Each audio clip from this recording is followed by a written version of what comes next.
Is the fire still a thing? I mean, there's definitely like some fire still burning at the residual web that's here. It's not enough to like be overly dangerous or anything, but it exists.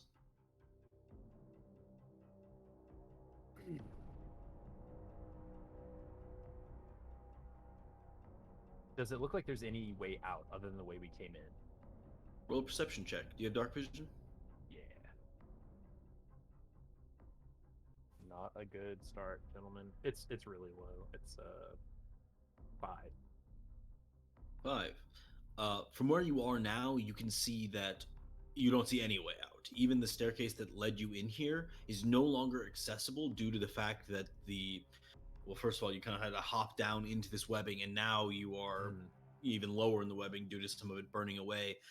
Though there are parts now where you can see that the webbing has burned through so thoroughly that you can see the ground underneath. How far down is it? Like It's immediately underneath, or is it like a drop?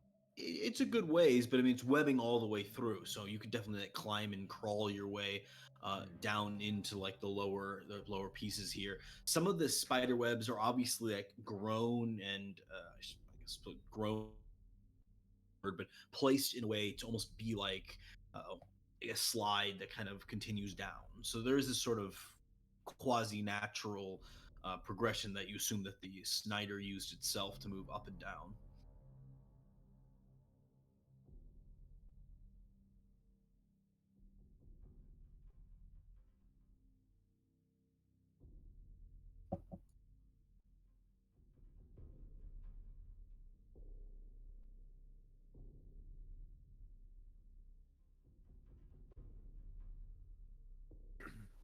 Does it sound like there's anyone coming down the stairs or anything? No, Callie kind of moves forward a little bit, still looking very dazed after this last battle, and says, "They, they won't be coming after us. I would assume that they think we're dead. I thought we'd all be dead by now."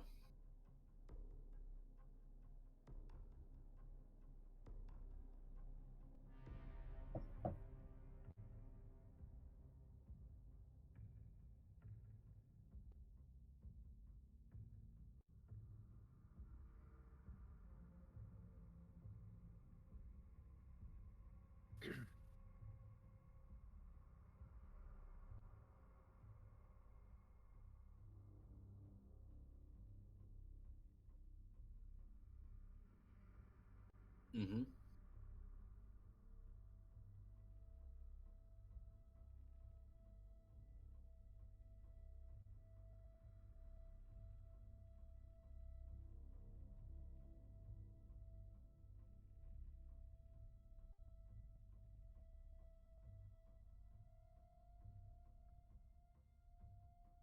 Okay.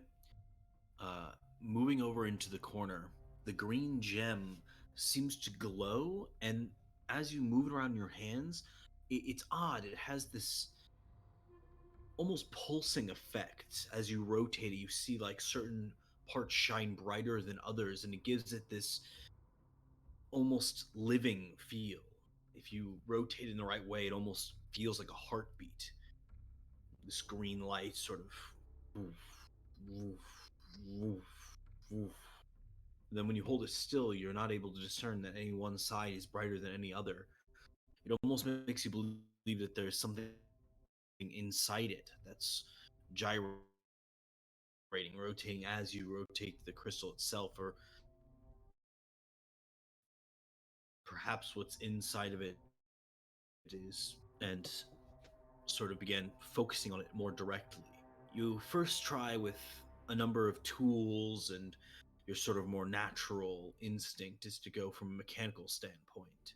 And you find that it is very hard, like to the point of you cannot break it with any of your tools, exerting a normal amount of force. Picking and prodding at it, you do feel that you can like peel bits of it off, and it peels off more like a film than like a rock. It's very strange. It almost has like a subculture within it, and you can kind of peel it bit by bit and see like some sort of organization inside of it. It's very strange. But then, when you turn to your magical means, your mind is flooded with images and speech and just this overwhelming cacophony of noise and confusion. Go ahead and roll me a wisdom saving throw.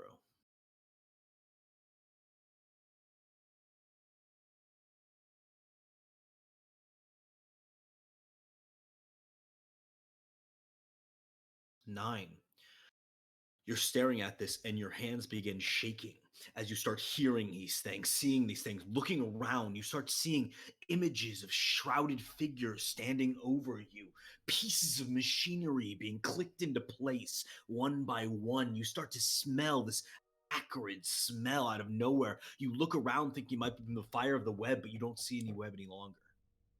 You see yourself somewhere else in a small room, a cupboard maybe. It looks like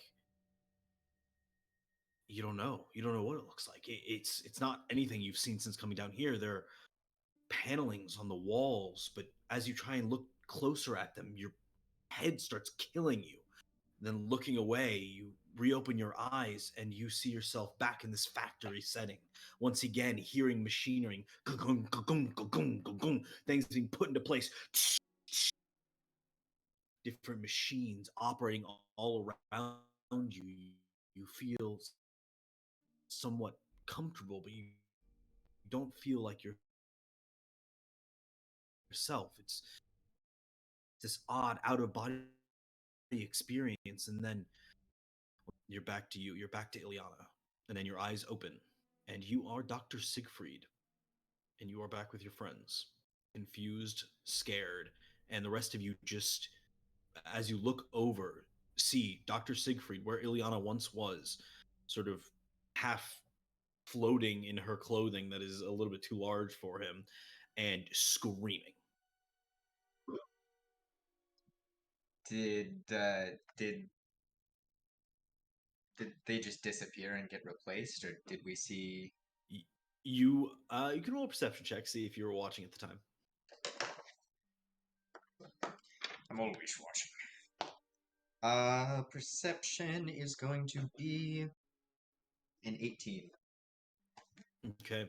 You started hearing like a whimpering, so you looked in that direction and you saw Ilyana sort of like tightening up and kind of like pulling in toward herself and shaking, looking around as if terrified.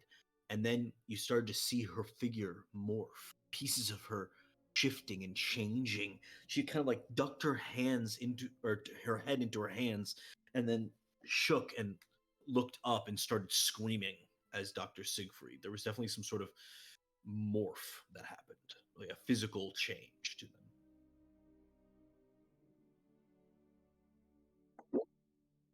I'll stow that away in my brain. So Dr. Siegfried is screaming. That is correct. And Dr. Siegfried, you did not write down any of the last events. I mean, today's events. So you have no idea what's happening. You've just, it's like you've awoken, you know, since the last time you were awake, and you are here in what looks to be a pit full of spider webs and fire. You're holding a green gemstone that is staring back at you oddly, your face sort of reflecting into it. There's some like residual bits of Ilyana still slowly folding away. And you have this sort of dull headache deep in the back of your skull. And this was unlike any of the other times that you've transformed. It felt like Ilyana ran away.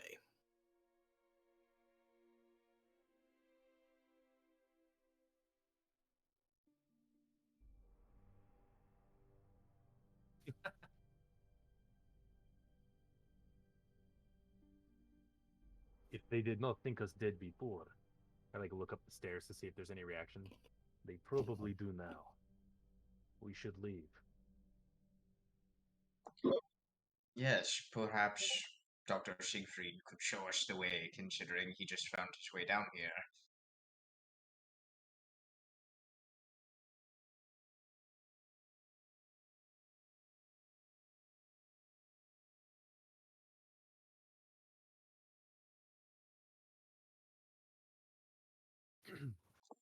We were merely wondering if you could show us the way out, since you have just found the way in.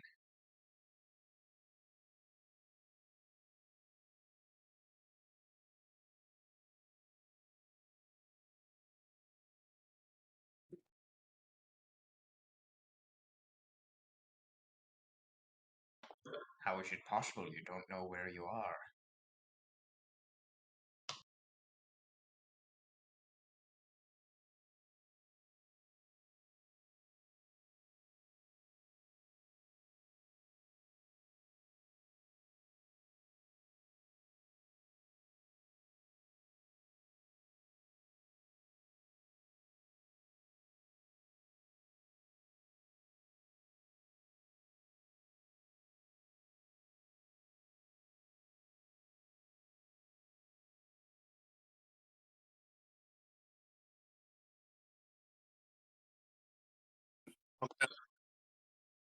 I'm gonna look at him. Then I'm gonna look at Talum. I'm gonna shake my head. Huh. I'm gonna go down here, see what I can see, and I'm gonna go down the ramp a little bit carefully. I'll say stealthily. Okay. Go ahead and roll a stealth check. Natural 20. This is the night I'm gonna use tonight. Nice. Yeah, you creep your way down through the spider webs, eventually arriving on land. It appears to be the same sort of stone that made up a lot of the Underdark tunnels that led you to Menzo Branzan. You feel as though you're back within that grand tunnel system. Looking around, you see tunnels extending in three directions from here. One almost directly ahead of you, and then one to your right, and one sort of catty corner to the left.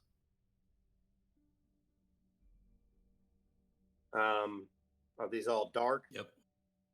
Dark tunnels. Any of them look any more appealing than the rest of them? Any dank smells? Any sound of water? Roll a perception check. What do you see, my friend? 12. You don't get a strong opinion on any of them. I mean, they all seem a little bit different. The one directly ahead of you seems to be the smallest tunnel, but besides that, hard to distinguish one from any other. You do hear like a very, very soft footfall as Callie like drops down next to you, and it's just sort of like surveying the tunnels. I'm gonna go with her. I was just gonna say, how is she looking, and I was gonna recommend she do that. So if she goes that way, I'm gonna go with her as well. I'm afraid you can probably both see better than I can, but I'm up for any of them. Talum can see, but this one knows. I look over to Callie. What do you think, Callie? There's a place underneath Menzo Branzan. Old ruins which the city were built on. They were a civilization before ours that was devoted to this creature and one's like it, a sort of cultish sect away from Lorth's sight. They were destroyed, defeated when we reclaimed this area. Though there are still stories of, well, I'm sure it's nothing. And she starts walking to the tunnel directly ahead. Yes. Let's go. I'm gonna follow and kind of turn and say, whatever it is, must be safer than the city of Angry Drow. Friends, we move. I'm gonna say it quiet enough so that people up the stairs can't hear us, but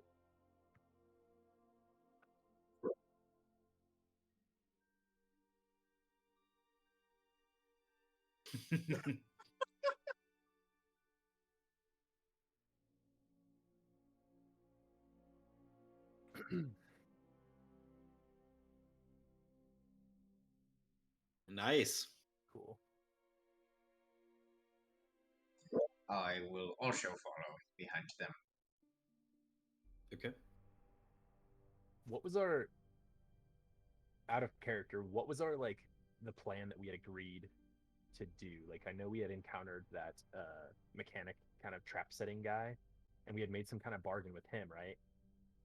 And we were just trying to get. There was something we were doing before we went and rescued Callie. Callie was totally a side op. Leaving Yeah, but what was our We goal were- after that? Like, to leave.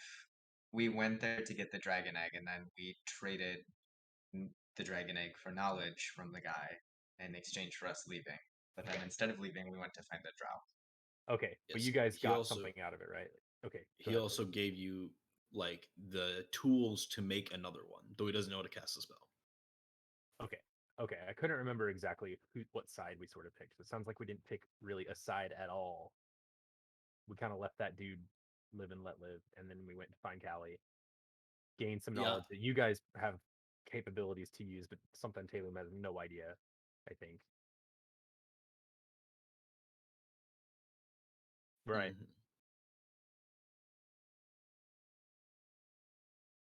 Okay. In theory, our overall goal is to stop a city from falling. Yeah. How we do Right. that, though? Okay. All right. So cool. there's another issue. So the Scalebeards, you found out, are working with an archmage on the council. He's been trying to send objects to the ground, and the Dragontooth Raiders have been interfering. He appears to be working with Kali Yulalan, who's this sort of drow, or not drow, but undead woman that you met several times now. And the Scalebeard guy you were talking to gave you the key to the spell that was forming these half-breed eggs. It appears that the Dragontooth Raiders see these eggs as the must-have if they're going to stand up to the Scalebeards. The Scalebeards feel similarly, so they were not willing to give up the egg. But now there's a situation where the king of the Dragontooth Raiders is with the Riders right now, waiting for you to return with his egg. And you basically promised the Riders that you would retrieve it for him. It's problematic, gentlemen. What are we going to do about this in character? Well, Step 1 is finding a way out of this bastard city.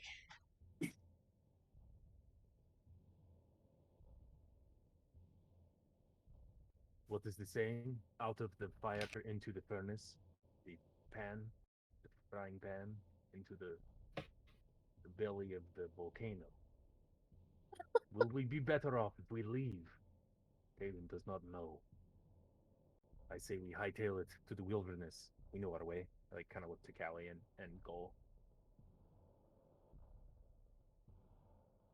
I'm just saying this stuff as we walk.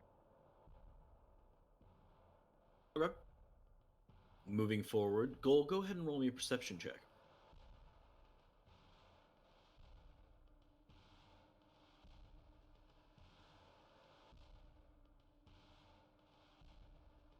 $15. 15. It is a little bit difficult to see walking without any sort of light. You're basically blind up to things like directly around you. But I will say, with the dull light of the flames still flickering behind you, moving forward into this tunnel, you see scrawled upon the wall this large, sort of intricate circle carved into 3 even-sized plates, all of which are slightly shifted, as if not quite aligning properly. You recognize this symbol. It has meant a lot to you for a long time. You don't know how in the hell it could be here, but this is a symbol of the Order. An old symbol.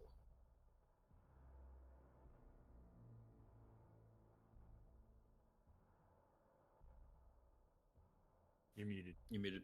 Yep. Thank you. Is it like a circle with 2 lines dividing it into 3 sections? So you have like 2 half-moon No. sections and a. No, so it's a circle, like split in or not triangles, but triangular arcs. So there's an arc here, cut. You know what I'm saying? Yep. It's like a pie chart. Almost like a 3 pizza. Yeah. But they're all, so like it would be perfect fits, but they're all shifted slightly to where they don't quite line up.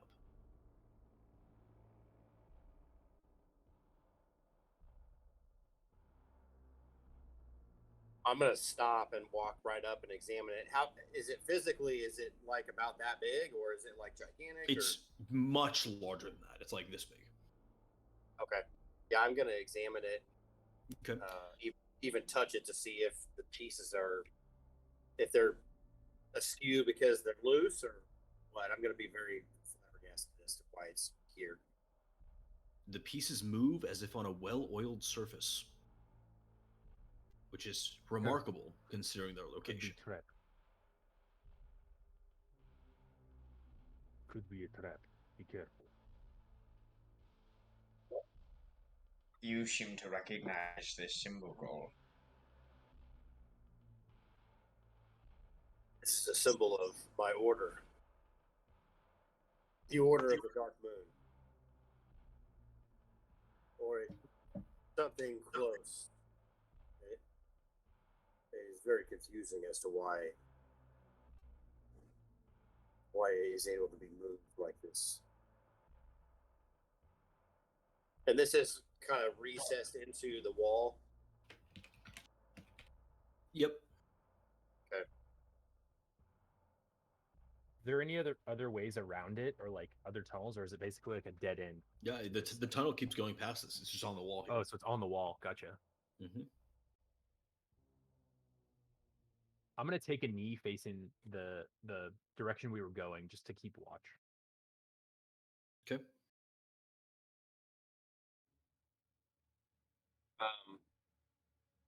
I am gonna see if I can examine it to see if it shows any signs of being a trap. Any wires or anything attached to it. Yeah, roll an investigation check. 8. Okay, it's extremely difficult for you to see. It is pitch black dark here, so you have no idea. I'm going to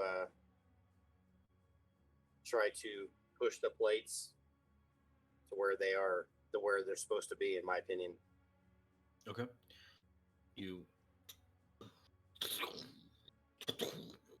They click into place with this resounding thud in each case. And as they do, the lines between them start glowing. As slowly, these 3 plates begin spreading apart, revealing a small gateway, if you will, into a tunnel that leads beyond. With the dull glow forming from this magic that you seem to have activated, you get a brief glimpse of something from within. A sealed off area of what was once a great city. You see shattered towers, long-standing broken buildings. You see walls that lead up to nothing, where the rest of the building has crumbled through the ages. You see huge swaths of dark-grown ivy and moss overtaking the majority of the city. With that, the light goes out, and you lose the visual on some sort of long-forgotten, sealed off, and potentially relevant city.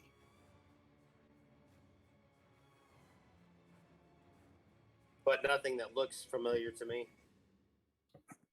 I mean, not at first blush. It's definitely, an ancient city.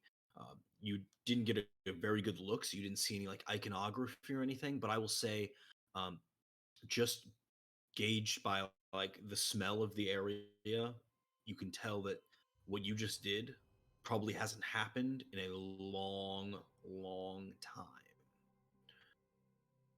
Probably anyone who saw this on the wall just thought it was a decoration, but obviously you knew the true intention, and that has led to something that has been locked away for maybe the better part of the age, maybe more than that.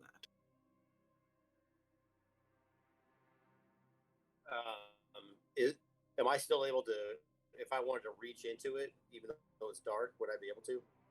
Or is it now just a hole in the wall? What do you mean?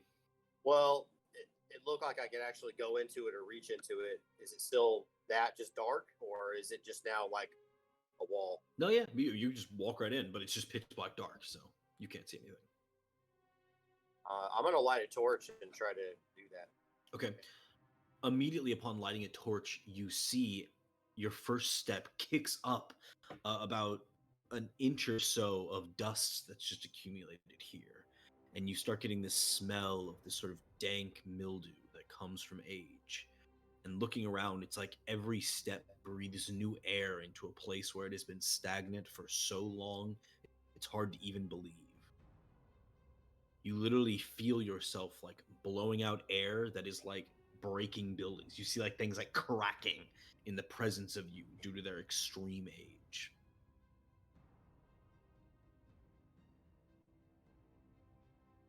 I'm gonna turn back to Taylor. My friend, I feel like this was placed here for me to find. I feel I must explore. Callie looks very nervous. She like looks to Talum and says, "What is this? How did he do this? Is he some sort of?" She like doesn't finish the sentence. He's a city dweller. He's from up there. He knows fancy things like this. What is this, goal? What is this order? I do not know, but surely Shar put this on the wall for me to find.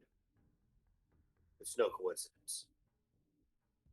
Is this your destiny thing you always talk about? Seeing where the ships may lead you down the right path? Indeed, my friend. And look what has happened. It is quite a, what do you say, coincidence? We should go, Callie. There is reason this is here. That Cole finds it down here in this tunnel. There is a reason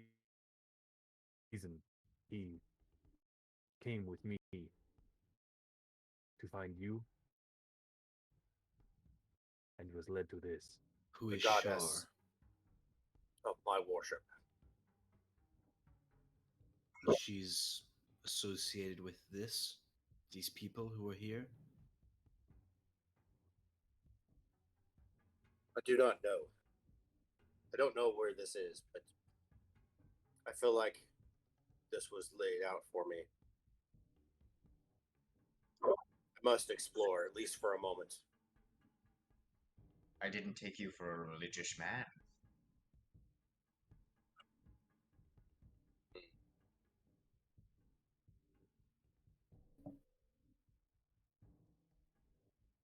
I'm gonna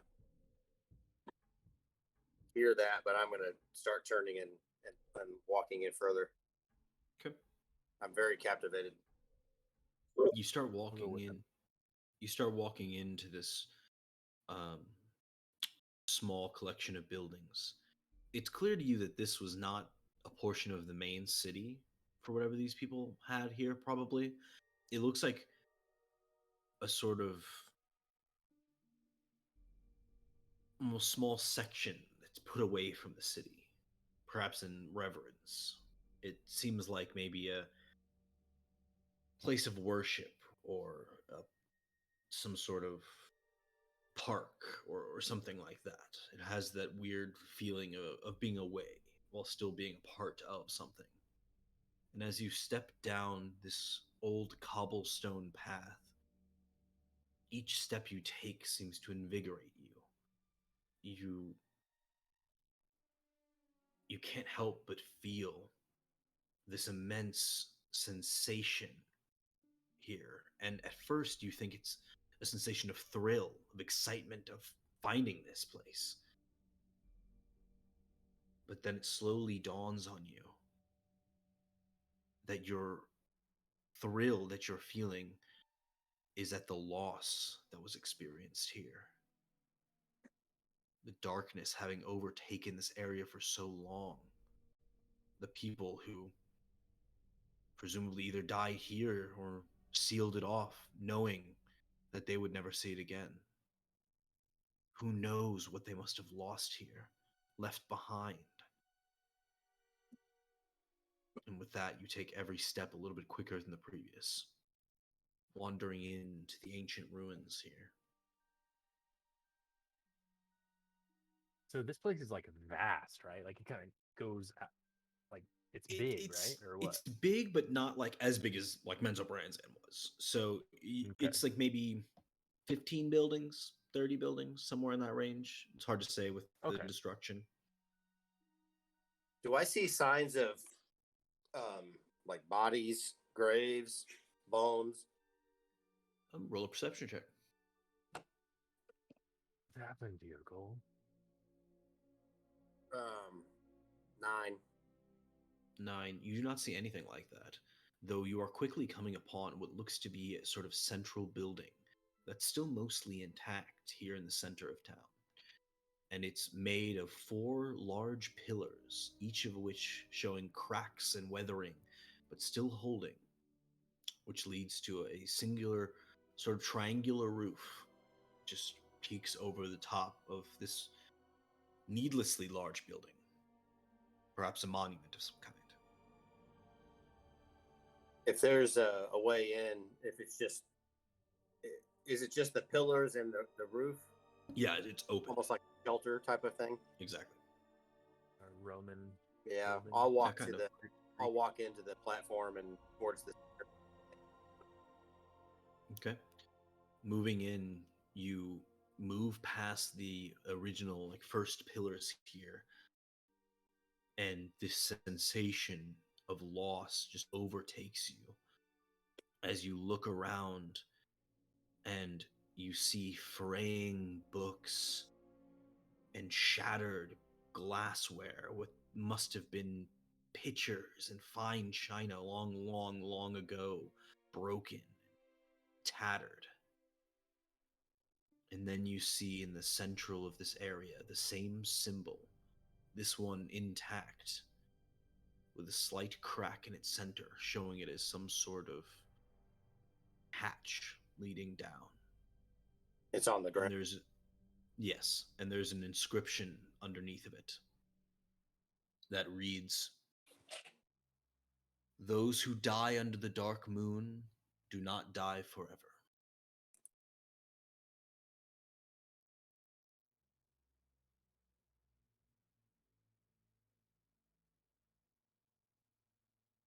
I'm going to examine that, especially the crack. Okay. I mean, it's obvious that you could like lift it if you'd wanted to. Yeah, it's clearly designed as a handhold. Oh, okay. Then I will. Okay, you're surprised to feel this one is made of metal, not of stone, as the previous had been. And as you lift it out of place, another, sensation of dust and mildew hits you as you see a decrepit staircase leading into what must be some sort of elaborate tomb. I'm going to look back up at Talum.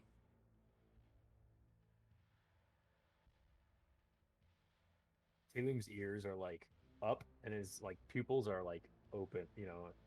Talum is not scared, Go, but this place is very dark, and even darker down there. What happened here?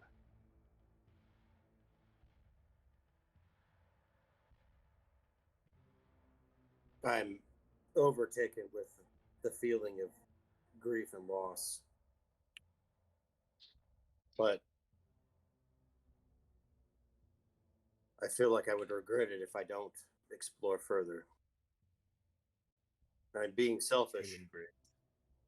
but I look at everybody else that's within eyeshot. I feel I must do this.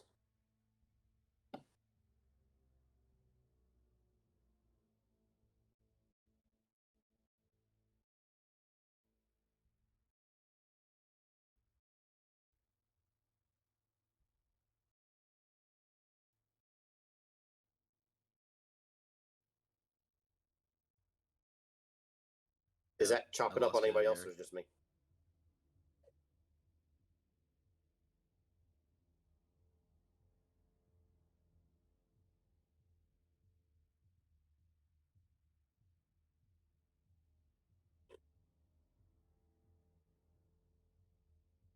Go on. I was orphaned at a young age, and I was taken in by the order of the Dark Moon, cared for, shown the martial arts, shown how to survive. I worship Shar, goddess of loss, and she has set me on a path. I know not which the destination. Perhaps to experience true loss. I have come down from the cities and lost so much already. And I have become a slave, been freed, and met friend after friend, and gained so much. But when shown something from my upbringing so far away in such a deep dark hole, I cannot ignore this. It is just too much of a coincidence to be here by chance. I do not know what this place is or what's under here, but I must explore.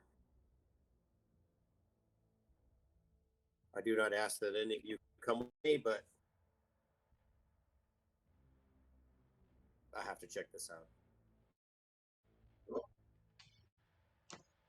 I will gladly accompany you. And perhaps later we can speak more at length about your path that you've been shed upon. Very good, my friend.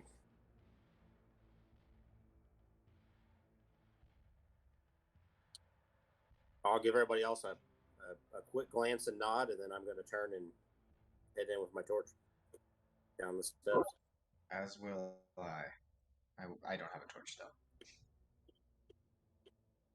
Salem's just got kind of a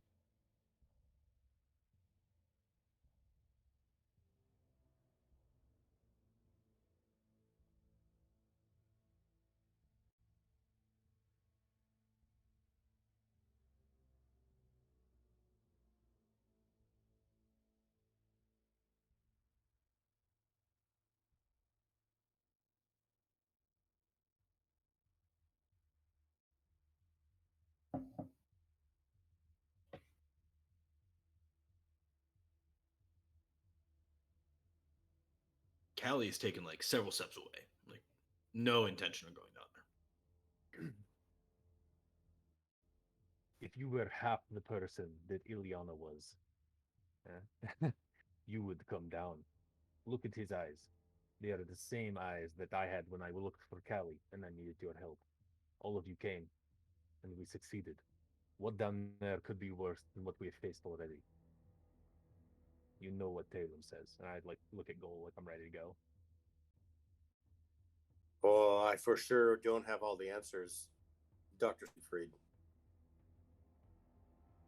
I'm going to go where my heart tells me to go. You're welcome to stay up here if you'd like. Is he still kind of clad in loose clothing and maybe cold? If so, I would offer my cloak like I did before. It's up to you, Dr. Siegfried.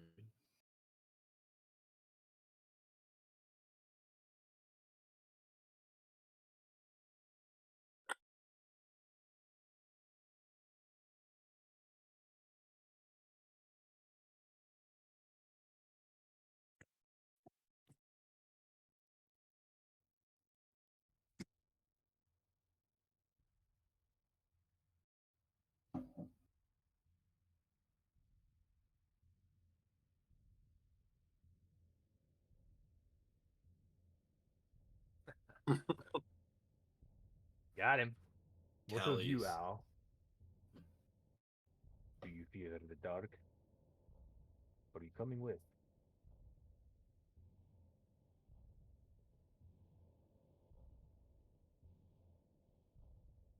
I still can't hear you. Am I the only one? Mm-mm.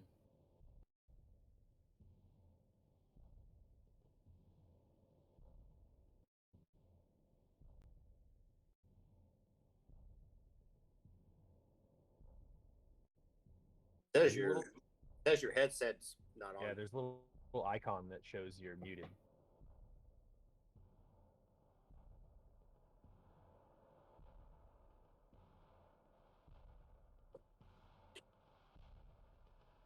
Still nothing.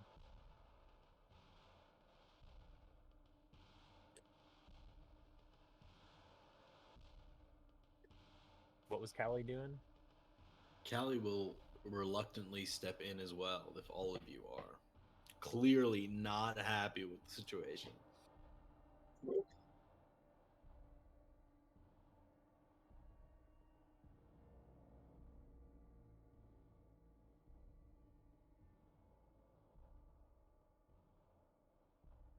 She like, looks over to you and says, "Wait, who are you again?"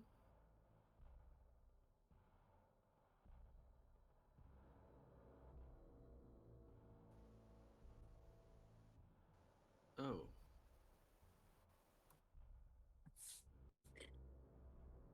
Tony, hit that mute button. I'm gonna take out a sheet of paper and draw a sketch of the symbol of the Order of the Dark for my own reference, and then I will file it away near my other piece of paper. okay. I'll say that yeah. As you're like examining the symbol, you do see sketched on the wall above, like or not the wall above, the ceiling above, basically this perfectly black circle with these three white lines cutting it into the same three shape. Three parts. It like seems to fit perfectly with if you were to close the one that you're currently looking at, it would line up with the three white lines. Oh, okay. These mugs are fancy symbols. Tell you what.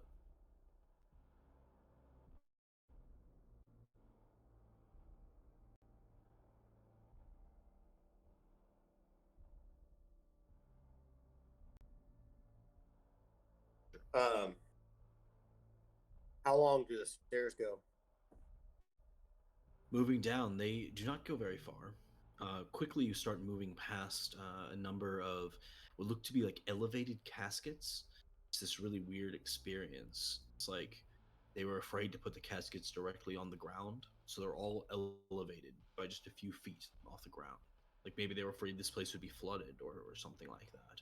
But it's ubiquitous through the entire area. As you move down the steps, you see them all aligned to the side here, each with a name scrawled on it. Most of them sound very unfamiliar to you and old, but you quickly lose sight of the coffins to your right and left. Oh, hi, Tony. Does it work? Yes. Yeah, I can hear you. Took a while. We can Welcome back. continue with whatever you guys. I assume you're coming with us, right? Yes. Did you say O though, not Aiken? Oh, I did, didn't I? Oh, Aiken. I did. Yeah. Amazing. Anyway, as I was saying, your gaze quickly shifts from these coffins to your left and right to a single coffin at the end of what ends up being a hallway that you step down into. Coffins flank it, but so do two suits of armor stood up as if protecting it. And you see, standing over top of this coffin, a sword, seemingly hung by thin twine, or perhaps levitating on its own, and glowing, a color that seems reminiscent of moonlight. Over top of a very ornate coffin.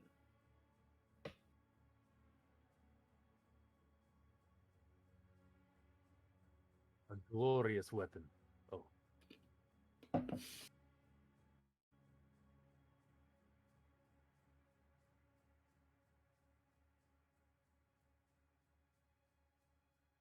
Siegfried is right. We would be stupid to go straight for the weapon.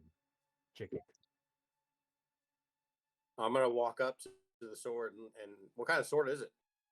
It looks very similar to the blade you use, the one you were taught with from the order. It is obviously of the same make. It looks similarly handled, like worn, I suppose, better way. But the blade looks razor sharp, like it has been sharpened every day for a century, which is impossible considering its current location. So you can only imagine that this is some sort of blade imbued with magic. Though it looks, besides the glowing part, relatively normal. It doesn't have any like ornate furnishings to it. But that would be unbefitting, perhaps, of one of the order. I'm gonna drop down to my knees and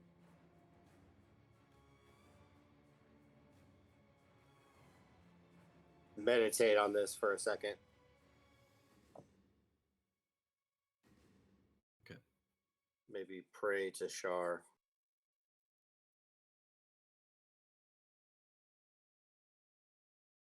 Just for my note-taking purposes, is it Shar or a Shar?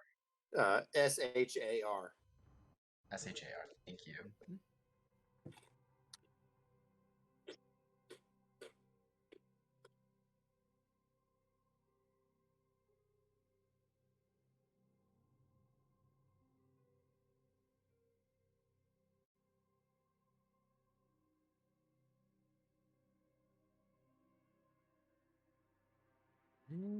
Yeah. Yeah. Go ahead That's and roll funny. that investigation check.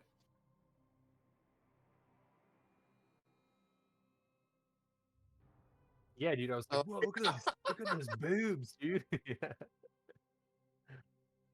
All three of us were like, whoa. The suits of armor look considerably rusted, unsurprisingly, and just kind of giving them a once over, they don't appear to be, evil.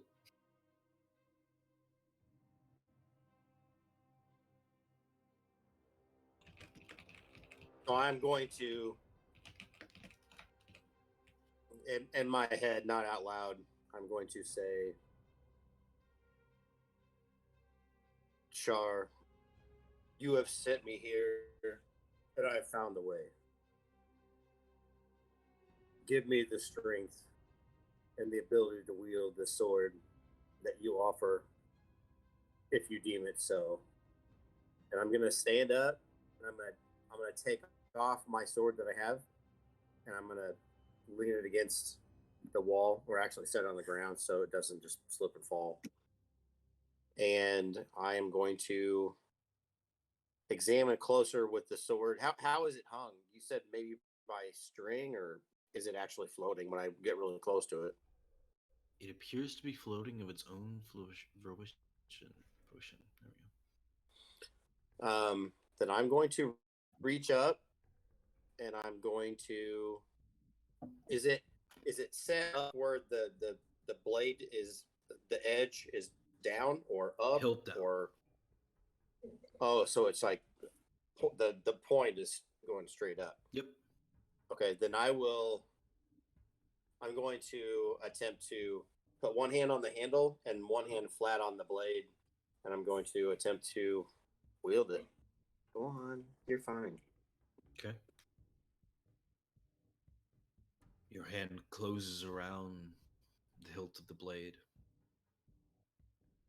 No, nothing happens. I'm not able to budge it. You can move it. Oh, I can take it? Yeah. Caesar wants to play. Or he doesn't want me to take the sword. I don't know. He's worried. Don't do it, Dad. So, yeah, I'll take it and examine it. Okay.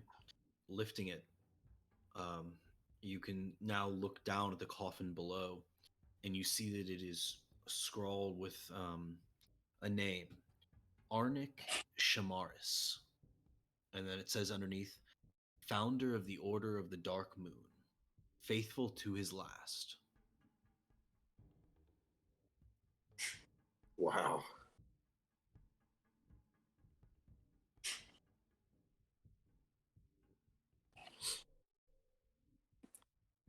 Looking over the blade more closely, you see that it definitely emanates, some dull moonlight.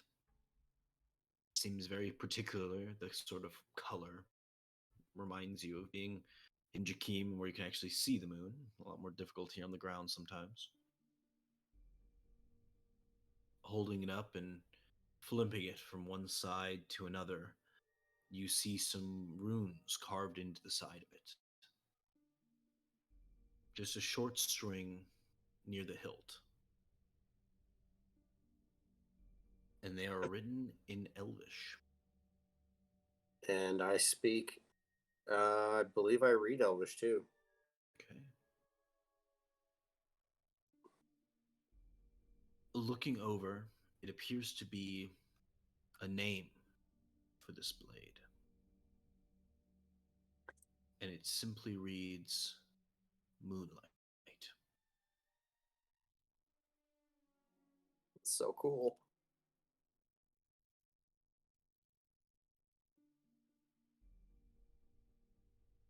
I'm going to handle this sword in the utmost care, like it was a newly born baby. Right. As I'm examining and looking, and I am in just awe. And I will at some point put my hand on the tomb of Arnik, and I will thank him for his gift. Okay, you do so. Would you like to attune to the blade? You're damn right. Very nice. I look at Callie. You see? That is very, very well. It's fine. It is a +1 sword. It can be used to identify the true form of one creature every long rest by pointing the blade at him and making him make a wisdom saving throw. The wisdom saving throw is 17.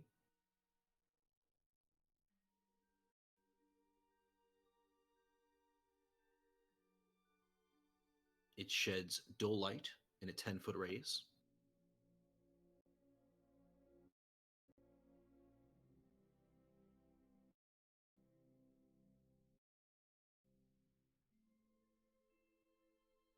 And when wielded on a new moon, any person killed with a blade is resurrected as a thrall to the one who killed him.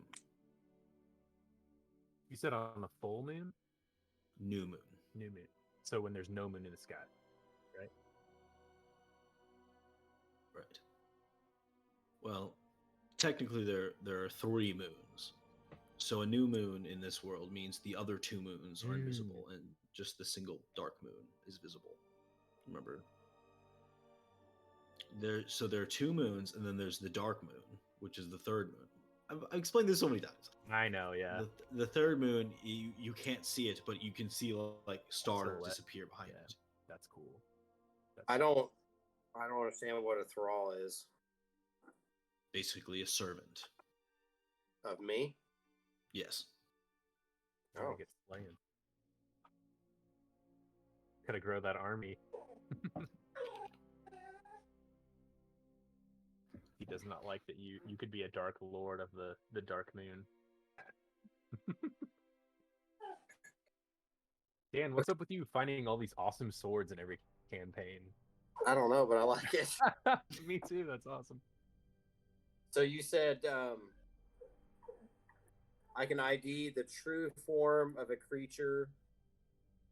As if by the moonbeam spell. But it doesn't do the damage. Wisdom save. They have to make a wisdom save of 17 to resist. Exactly. Oh, Christ, dog. Jesus.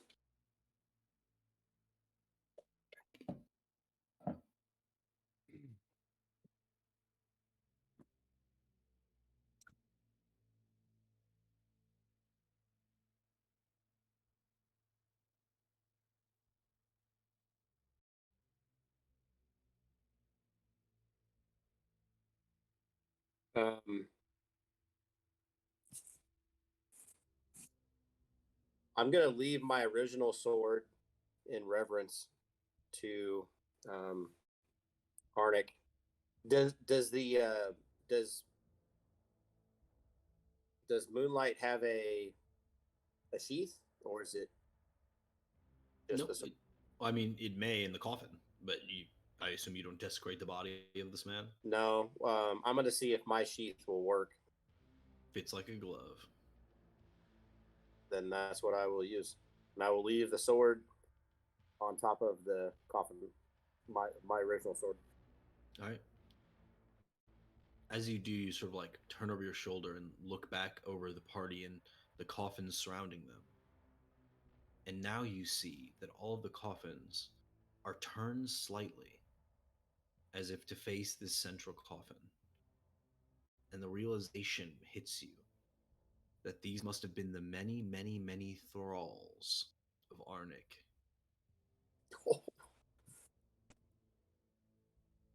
Zombified army he had at his disposal for the spawning of his new order.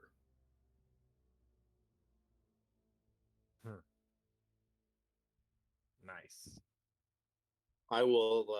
I just envision standing by this coffin and turning around and looking at those, and I will hold the sword down and just take a step forward and bow, and then I'm going to walk out. Okay.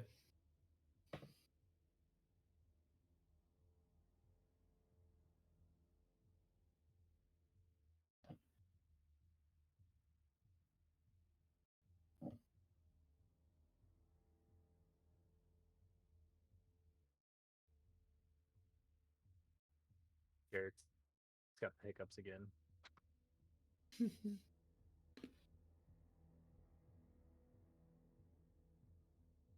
You want to try that again, Garrick?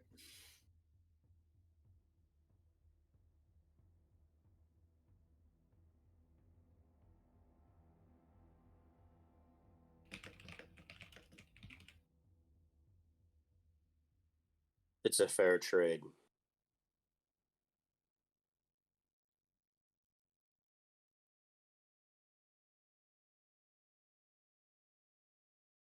Come along.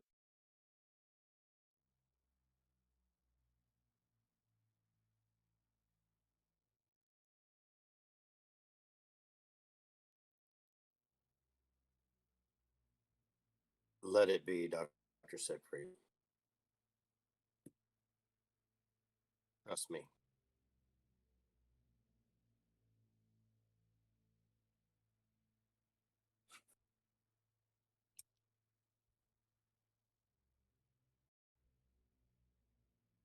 Salem thinks that went pretty well, all things considered. Dark tombs, glowing sword. Do we leave now? What do you think? Cool. Oh, I am. I'm walking out. Okay. I'll follow. I like slap Siegfried on the arm, like nothing to worry about, friend. Perfectly fine. Some ale would be nice.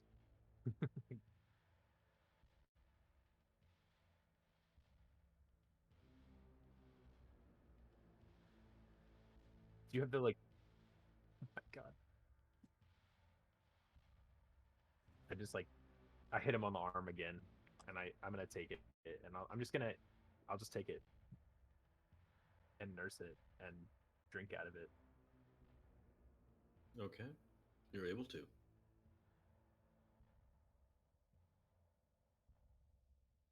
This is true. I definitely hand you the giant jug full of ale. I'll definitely take a swig. To your good health, to Shar, and to your new weapon.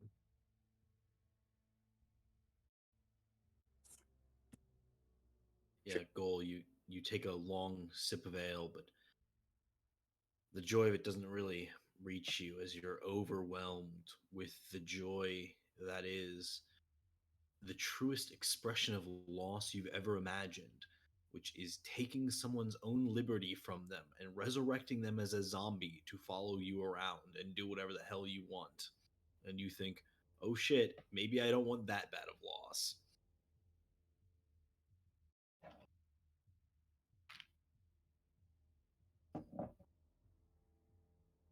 Anyway, you all find yourself leaving the temple.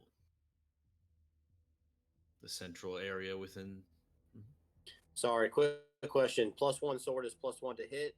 and Damage? damage. Oh, okay. Yep.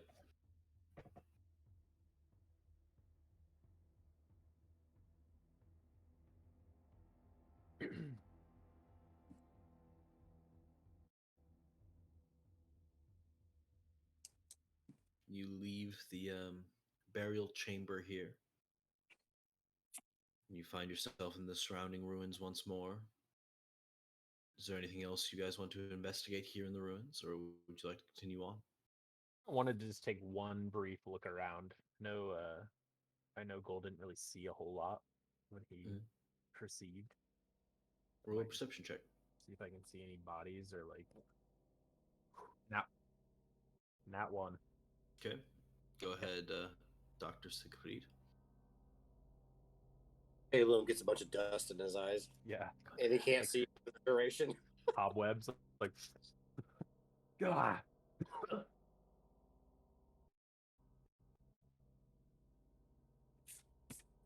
What'd you get, Garrick?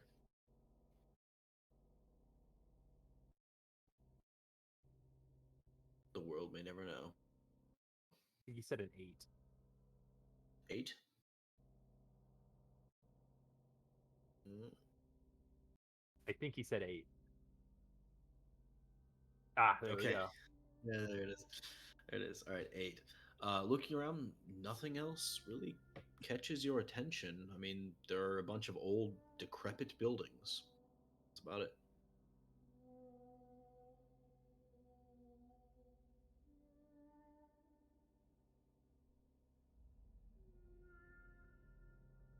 Yeah, some of them are doing all right. Some not so much. Music.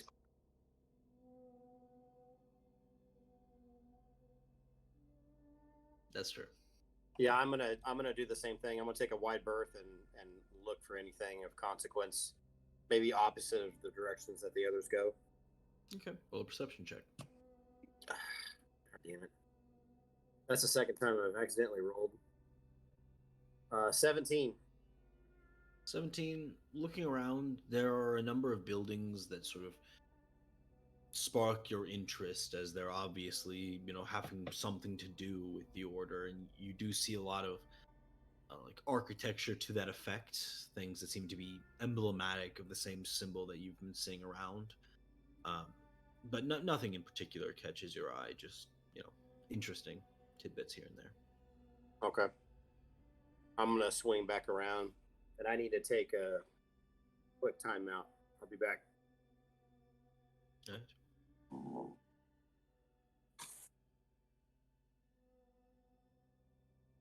The rest of you, are we moving forward with the same tunnel that you had been going down? Yes. Save. Okay. Moving down, I need you to roll a d6 for me as the travel commences. As we're walking, I'm gonna say, I'm gonna realize. Steven realizes I only have 1 hit point. I don't know if anyone Mhm. has any. Got Not going to 6. lie. Talum has had better feelings in his body than right now. Does anyone have a magic juice potion thing? Or I have no magic juice, but I could take a look at your injuries.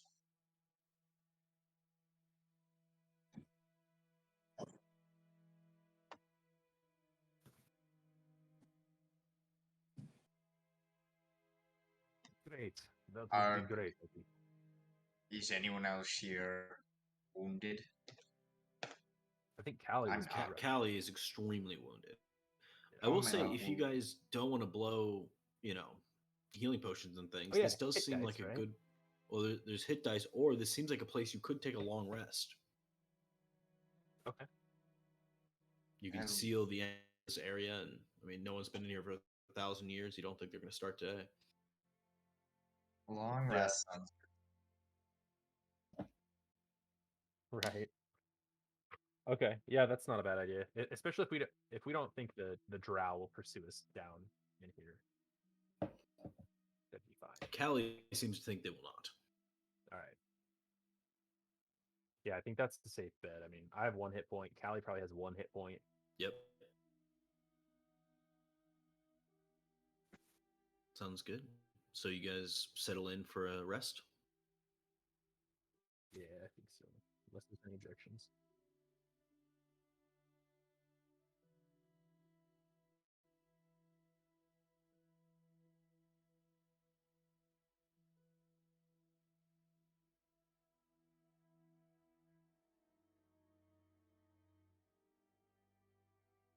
Right. Mm-hmm. Okay, go ahead and roll me.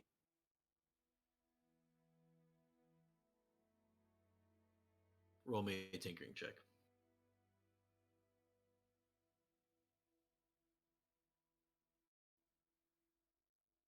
Yes. Okay.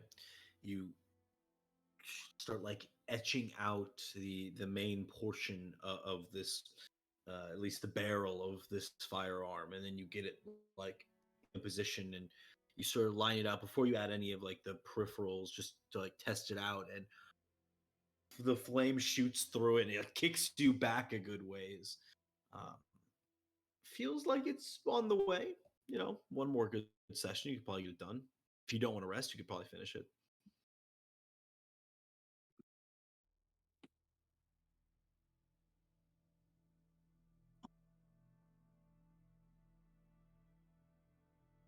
Okay, go ahead and roll me another tinkering check. Damn, we're taking a long rest, by the way. Oh, okay. 15. Okay. About the time the rest of your party is starting to rouse, you have a prototype of your design created, though you've not attempted to fire it yet.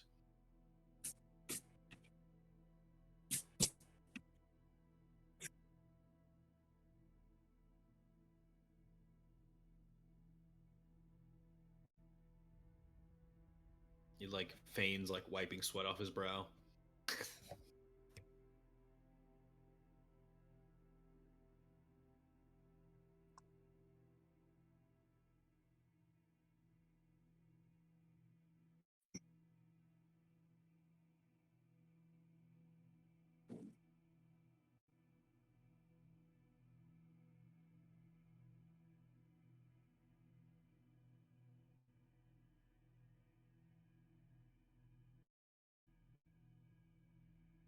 Okay.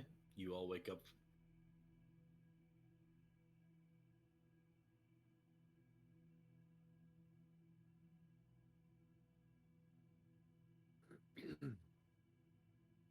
Everyone seems to be around you as they all look at your direction. Callie sort of like rolls over, and you see like, you know, she looks quite a bit better, but still distraught from this whole experience. You can see several of her wounds are like scarring over.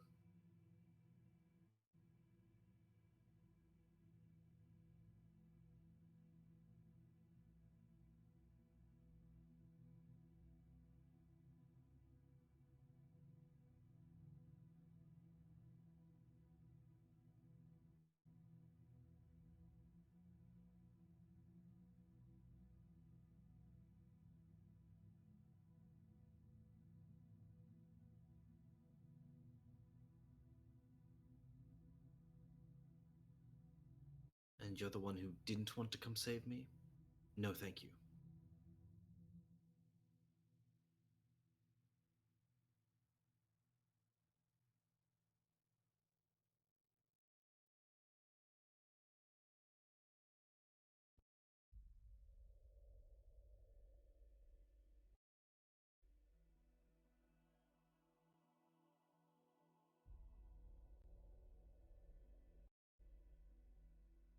Sorry, I think you cut out a thing in there, Garrick.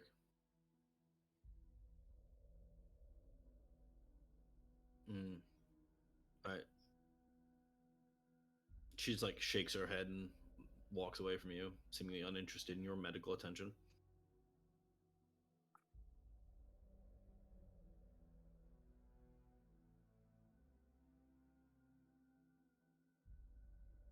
All right, the rest of you, you all find yourself awake, rejuvenated today, except for Dr. Siegfried, who instead gets a point of exhaustion for not sleeping.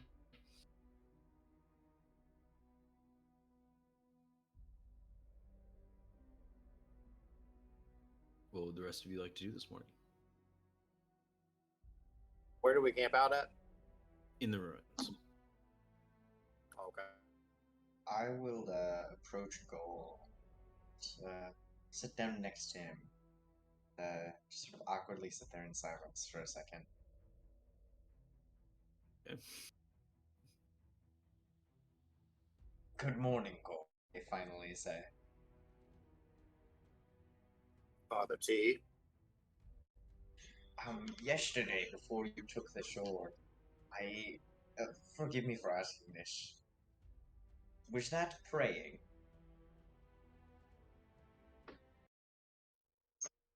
Indeed it was. Fascinating. I've read many texts on the subject, but I've never actually seen someone conduct the ritual of praying in person, such as that.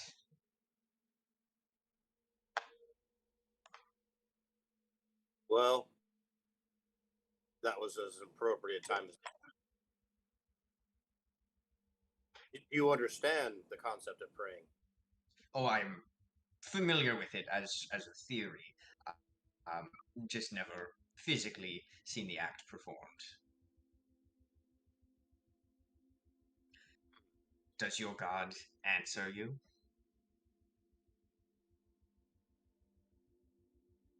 He answered me before I prayed. And so you find that, forgive me, is it's Shar that you worship? Goddess of loss. I believe she was mentioned in one of the texts, but I'm not very familiar. You find that she is present in your life. We all experience loss.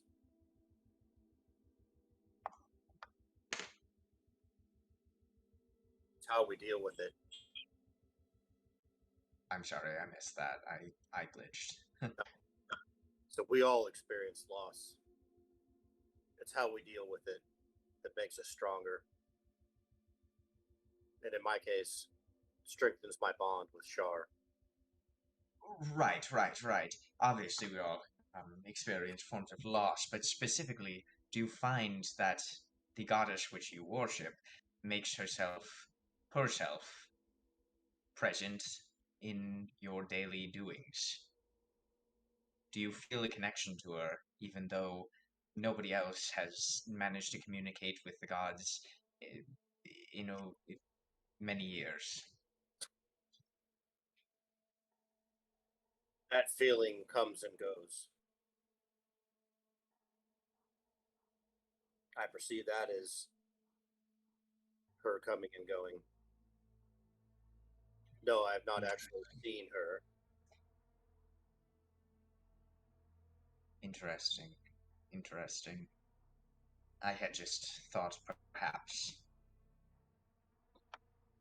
that you had more of a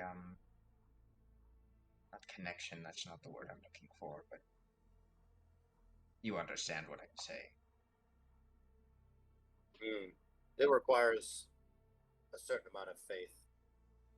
But when you're handed, I would consider to be signs, clues. As Dr. Siegfried has suggested, I don't believe much in coincidence.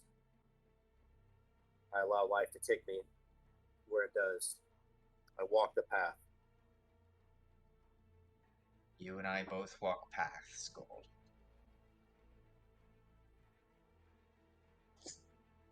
Some less certain than others.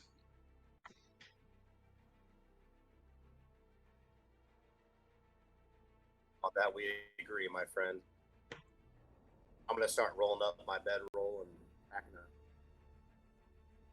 I will hobble away.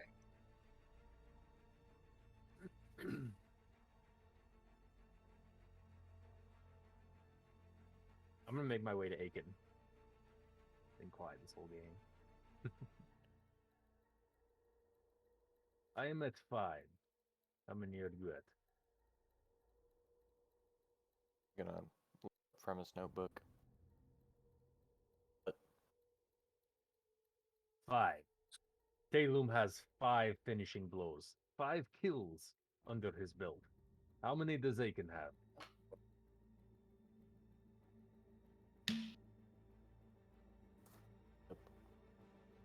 Let's count after 6. You're so full of shit. Are you hungry? As you say that, I pull out rations in my backpack.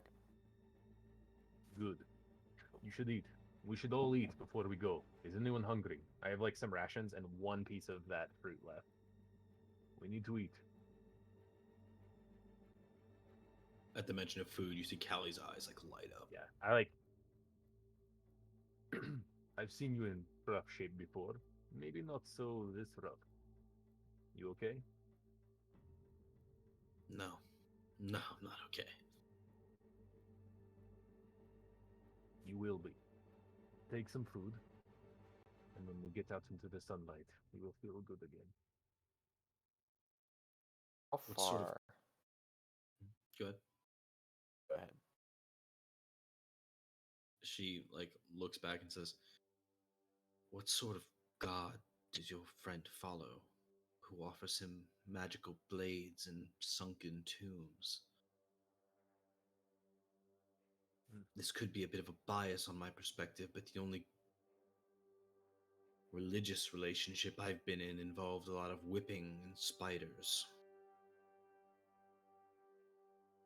Salem does not know much of the gods, especially this one, but Salem thinks he knows a good person when he sees one. I would have died were it not for Go, and he's not so bad once you get to know him. I trust him. It's not Gol who I fear, but his connection to this being, this deity. It concerns me. The deities are supposed to be locked away. The Omniweaver had it made it so. He shouldn't be speaking with anyone from beyond there. I like look at Cole, like maybe learning something that I didn't understand before. You think he speaks to her, but she speaks back to him? I don't know, but there's certainly a connection. He just stumbled upon this blade. It just makes me nervous. Like I said, Goal is to be trusted. He saved my life, and I do trust him with my life. And the things he's taught me in this time that I've been with him. There is truth to it. We experience loss, each of us. I lost my entire clan, including you, Callie. That suffering was great. Perhaps there is some truth in this teaching of Char. I am fortunate to have you back.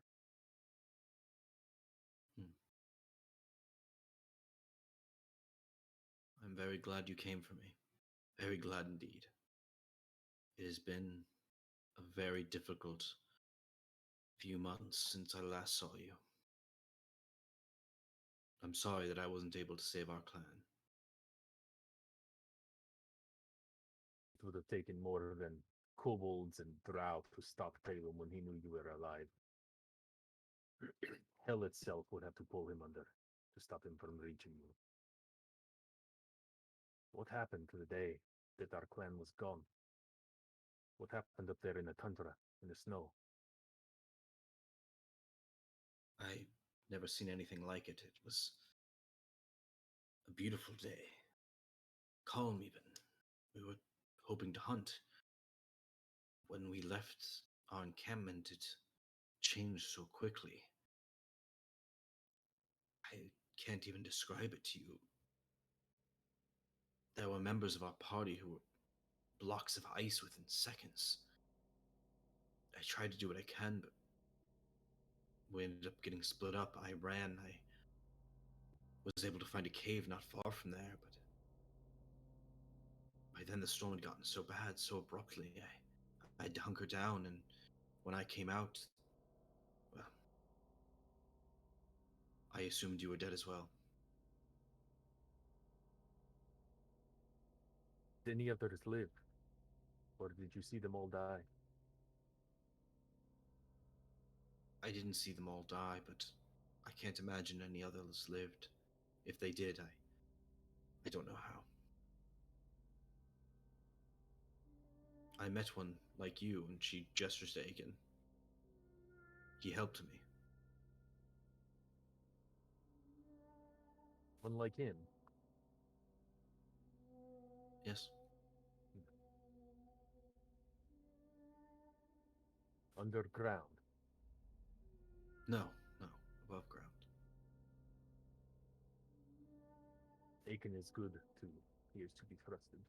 If his kin are anything like him, he is lethal, but also a good one, I think.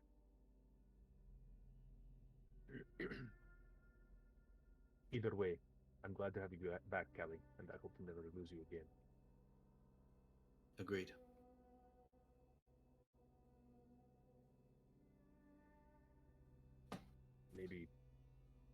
Maybe we should leave now. Alright. The party regathers. You guys start heading down the same tunnel you were traversing? Yes, Aiken. Say, how far is the actual spiderweb area from where we're at? Not far at all. When Callie came, I found like for time to exit, and I was gonna head back up there to harvest some spiderweb. The bulb went over my head. Okay. You're able to do so relatively easily. Would like to try to manufacture some upgraded string for my bow. I'd like to harvest a lot of webs, not like, amount. Okay. Yeah, I mean, you start stringing them together, trying to make a functional bowstring. Go ahead and roll me a dexterity check plus your proficiency modifier.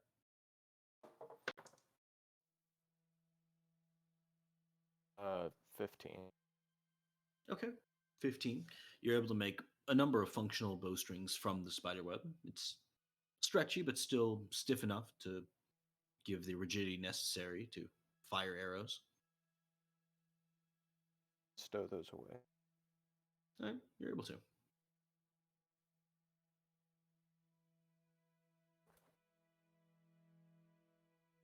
I'll be right back, guys. I apologize.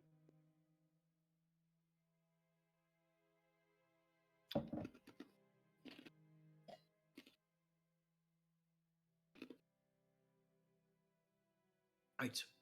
As you guys continue your journey, I need someone to roll me a d6, please.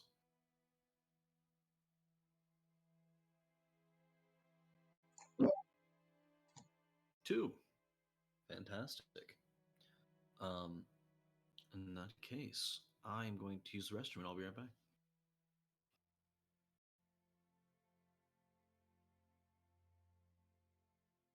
That shows promise.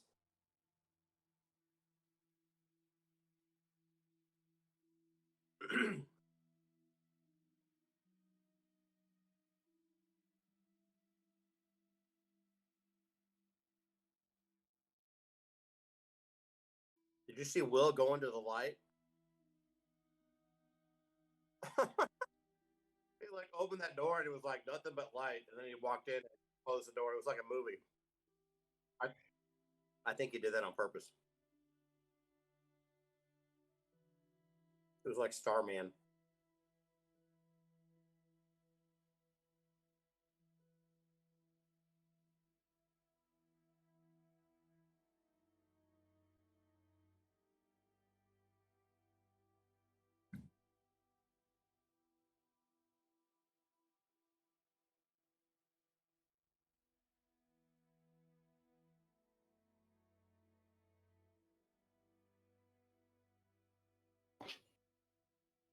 All right.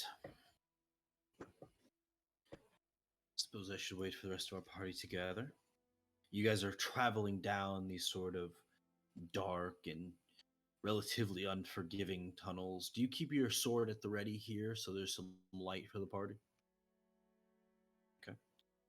Yep. The sword shines some moonlight in the area, and you come across the occasional critter who like scurries away at the sight of light.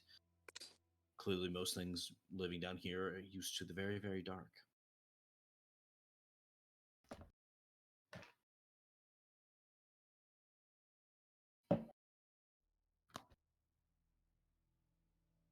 Absolutely.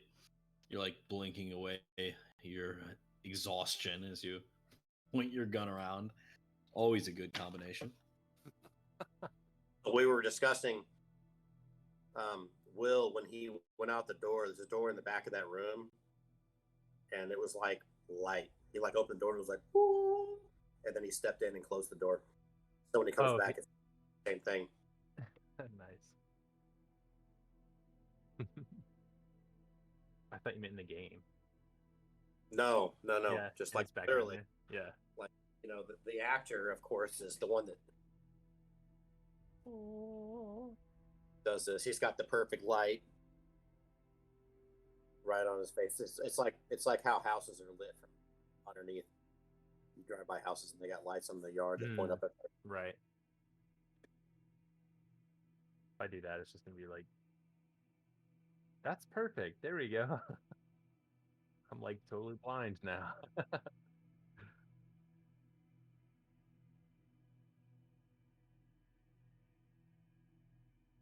I had to help Jolyn because she was supposed to do something for work using my computer, and I didn't realize that until it was like 7 o'clock, and I was like, I need the computer. She was like, I need this for work. So I had to give her my phone, help her set something up really quick.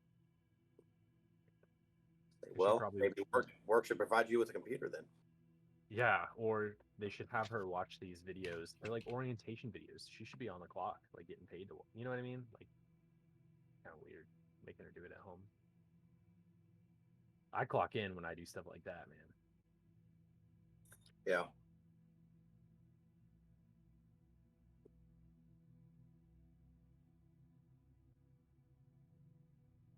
To clock in.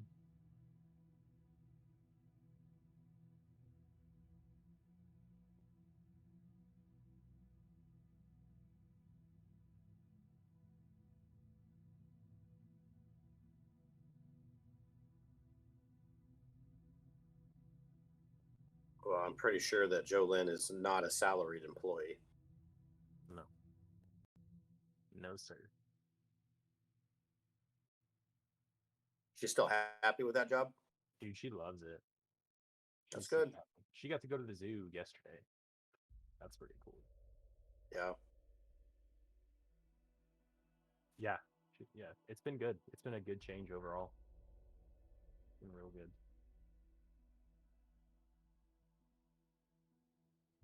Are we just waiting for Will? Yeah, I was hoping to. Okay.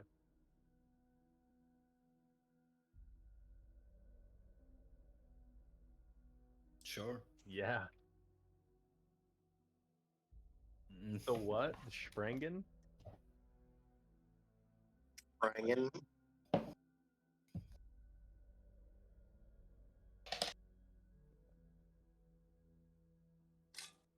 I would have named it the Schlondpupa. Huh.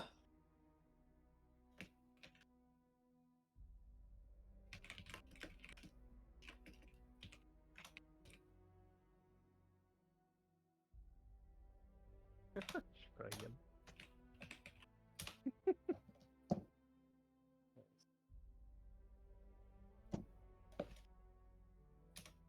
The one of the motorcycles that I'm looking at to replace mine is a Italian motorcycle. The brand is Aprilia, and it's called a Tuono. And they've had it around for a long time. They just keep changing it, and it's really cool motorcycle. But I didn't know this all this time until today. Tuono means thunder in Italian. Huh. There you go.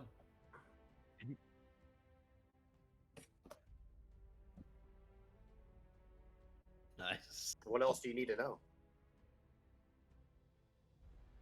All right, welcome back, Will. And with that, you guys are heading down this dark and curling tunnel until it opens up into what looks to be a ravine ahead of you. Your tunnel ends in a short walkway that eventually cuts over to this dangling light blue bridge that overlooks the chasm below.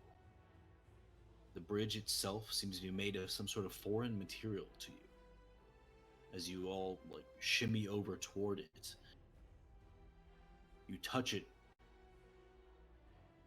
and a dim note begins to play.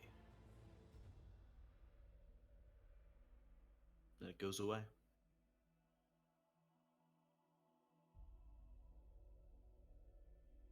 I'm gonna look at Callie on this one.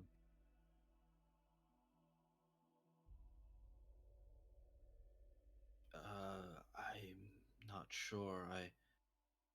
I've never seen anything like this.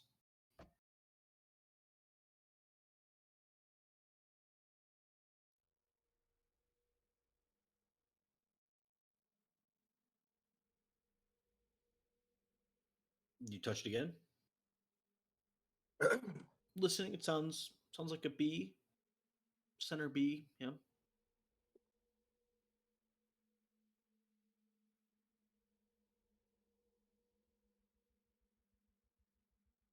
What is it that he touched? This blue bridge that spans this ravine in front of you. I'm going to pull out my wood flute, and I'm going to attempt to close encounter of the third kind. This bridge. Okay, so you try and play the same note? Yeah, I'm gonna try to play the same note. Okay, go ahead and roll a performance check for me.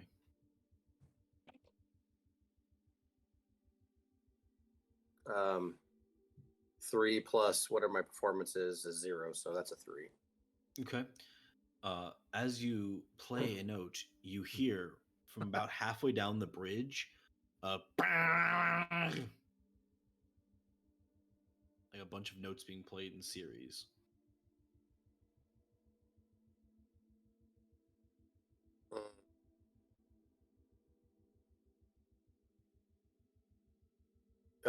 The bridge is illuminated blue. It's just like glowing. Yeah. Like it's blue. Does it move or sway or anything when those obnoxious notes play? Nope.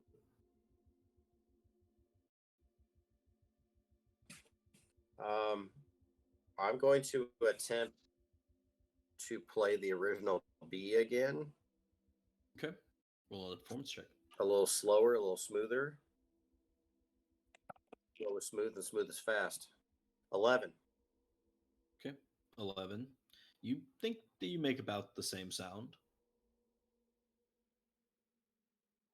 There's no response from the bridge. Does it only glow whenever somebody touches it? No, it's just glowing. It only made the note when somebody touched it. Okay, so I'm going to touch the bridge again. Okay. Well, not, I'm going to touch it. You hear a slightly higher note.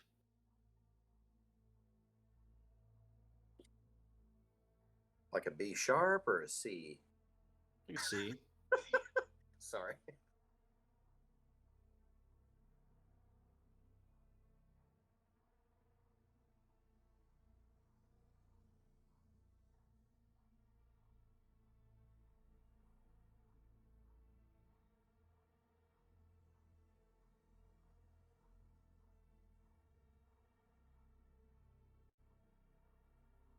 No, I can you're hear good. you all right. Hmm?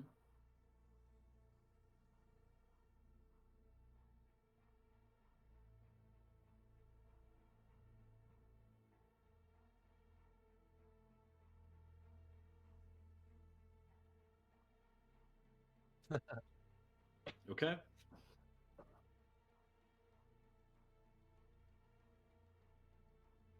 Nice. Yeah, it emits the sound perfectly.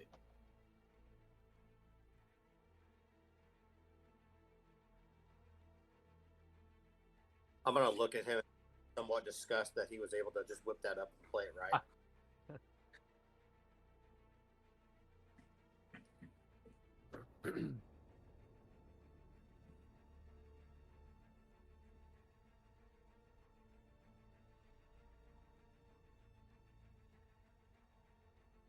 I'm gonna touch the bridge. Okay. It plays a slightly higher note.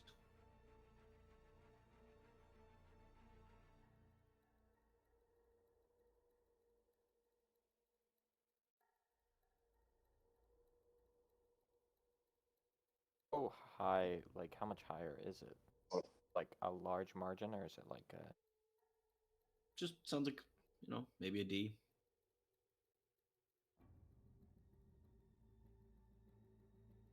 Wow, skipped a whole half step there.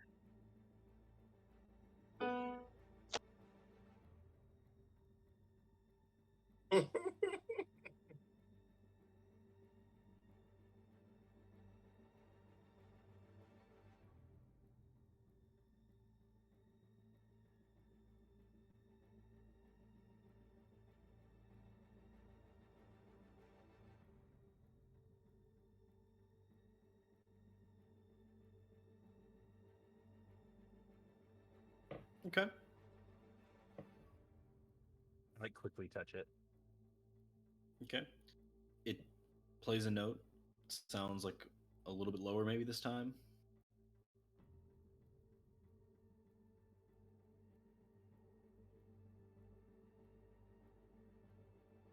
What's under the bridge? Great question. As you look around inside this bridge, you see what appear to be 3 gray-skinned dwarves, all slowly loading some sort of contraption. Looks as though this may be some sort of distraction to get them in position to fire what looks to be a ballista your direction. Oh my god. They all look a little something like this guy. Cool guy. Yeah. Check out his hair. Cool. Good. That's below the bridge? Yes. Like inside the bridge, like underneath.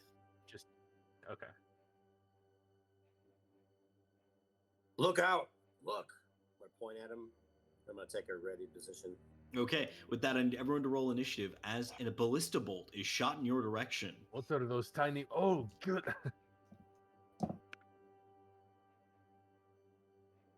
Nice.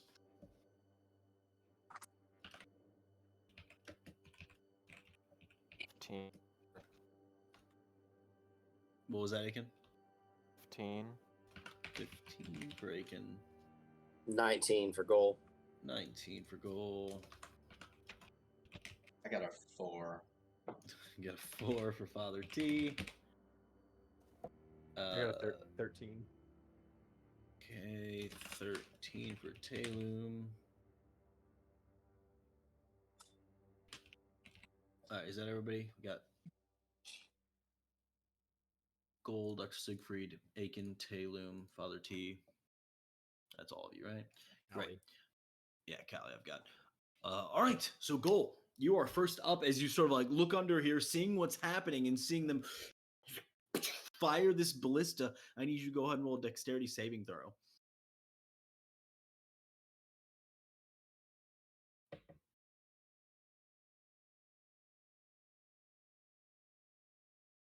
$17. 17, you duck to the side as this bolt sticks into the stonework behind you.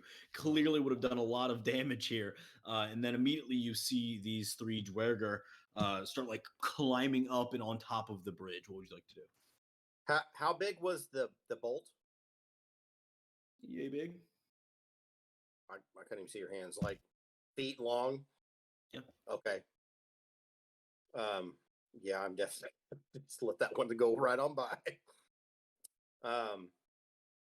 So what is it like to get down to them if I wanted to close the gap? Can I just walk down or do I have to like climb? You'd have to get on the bridge, then climb over the side. Okay.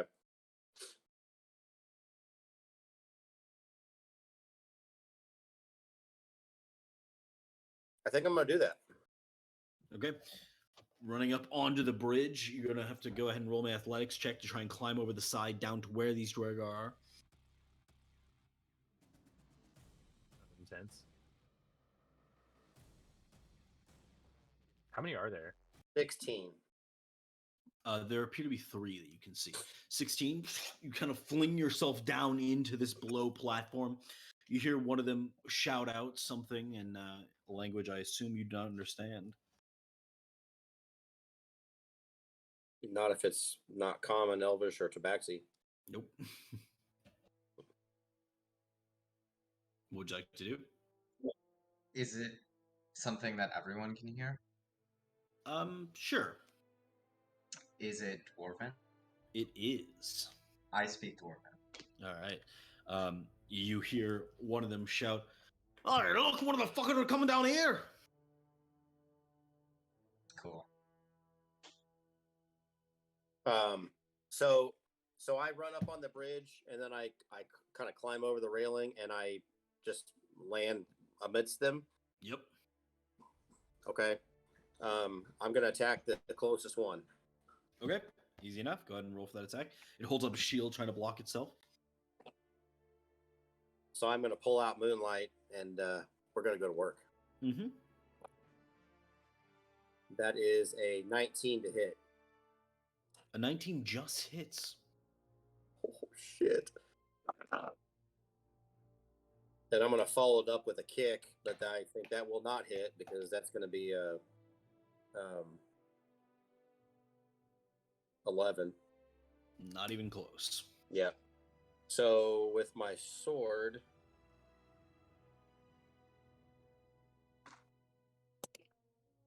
that is going to be 15 points of damage. Very nice. All right, so you stand at the ready with them. Immediately, you see them kind of like almost instinctively like pull up their shields and get into a phalanx formation.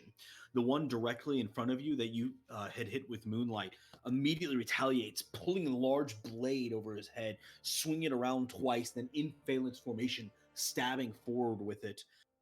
It has advantage due to its phalanx. That is going to be a 22 to hit. Yeah, that Did you say definitely hit. phalanx? Yes. Pencil. Okay. That will do 7 points of piercing damage as he stabs down and gets back behind the shield at the ready here.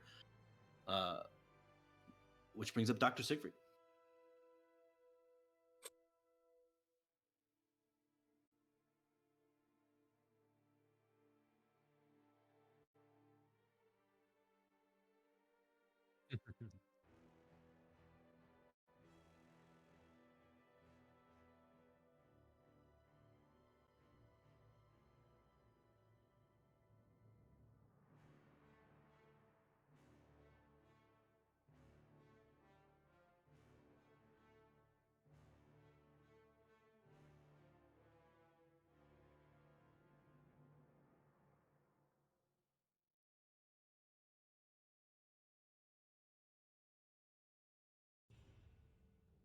Okay, go ahead and roll for that attack. Thank you, Mark. For him.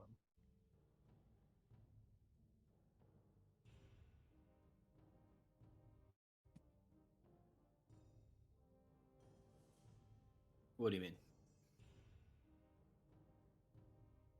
Oh, this is true. This is true. I will say that it is. I mean, it's going to be a ranged spell attack, so it's just going to be, dexterity plus proficiency to hit.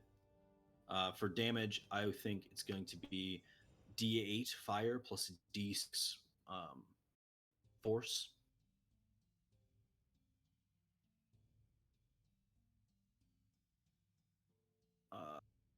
In what essence? Like,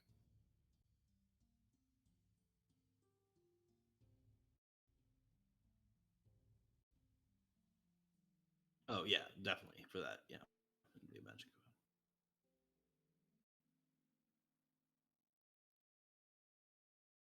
Mm-hmm. Nice. That makes sense.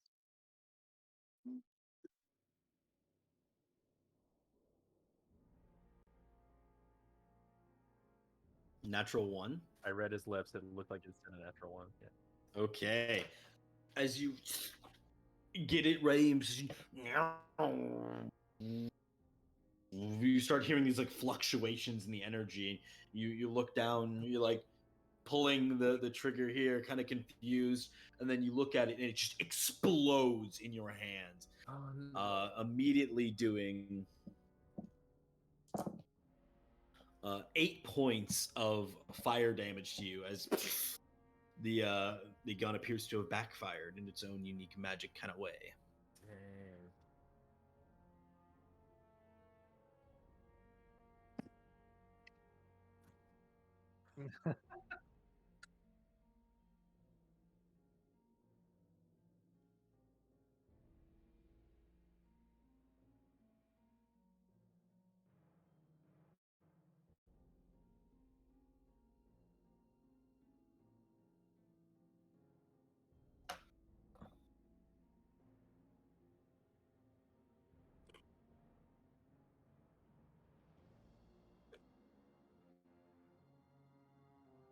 Okay, easy enough. You can go ahead and get out there. Easy enough. All right, that brings Aiken you up. Where's Father T in relation? Father T's probably like right next to you. You know, just has shimmied over here as well, where you guys were both investigating the bridge and stuff. Look, ask. We really need bow drawn. Understand what they're saying, right? Yes, I am fluent in Dwarvish, although I have not had much opportunity to speak it. I do understand it fundamentally as a language. Ask them to stand down. To fight them. I certainly could, but not yet, because it's not my turn. Naturally. If it's okay, then I'm gonna prepare an attack action. The hold of if they attack Father T. Assuming he's gonna do a diplomatic approach, I don't know. Trying to take his turn. But that's what I will do. Okay, Proteus will just be, and Proteus will just chill next to him. You're gonna hold a bow attack, I assume. Okay, sounds good. You were at the ready, Taylor. I'm a little confused. They're like still below us. So A little bit. they're below the bridge, which is in front of you. So there's bridge, and then they're like somehow below it, like on a platform. There's like a little platform underneath the bridge. But we can see down there and see them, and that's where Goal hops down. And he's just like engaging in close combat with them. You can't see them unless you like look around the bridge. There's Gotcha. Battlefield 4. If I were to go like around to the back off the bridge, could I see down under the bridge that way? You know what I mean?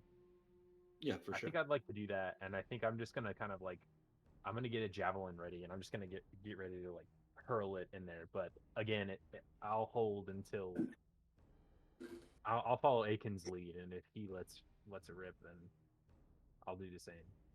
Okay. Easy enough. That brings up the second of my dweller, who is also still in phalanx formation, going to step in and go for a stab out. Ward Ugol. It's another 19 to hit. That does hit. How does dodge work?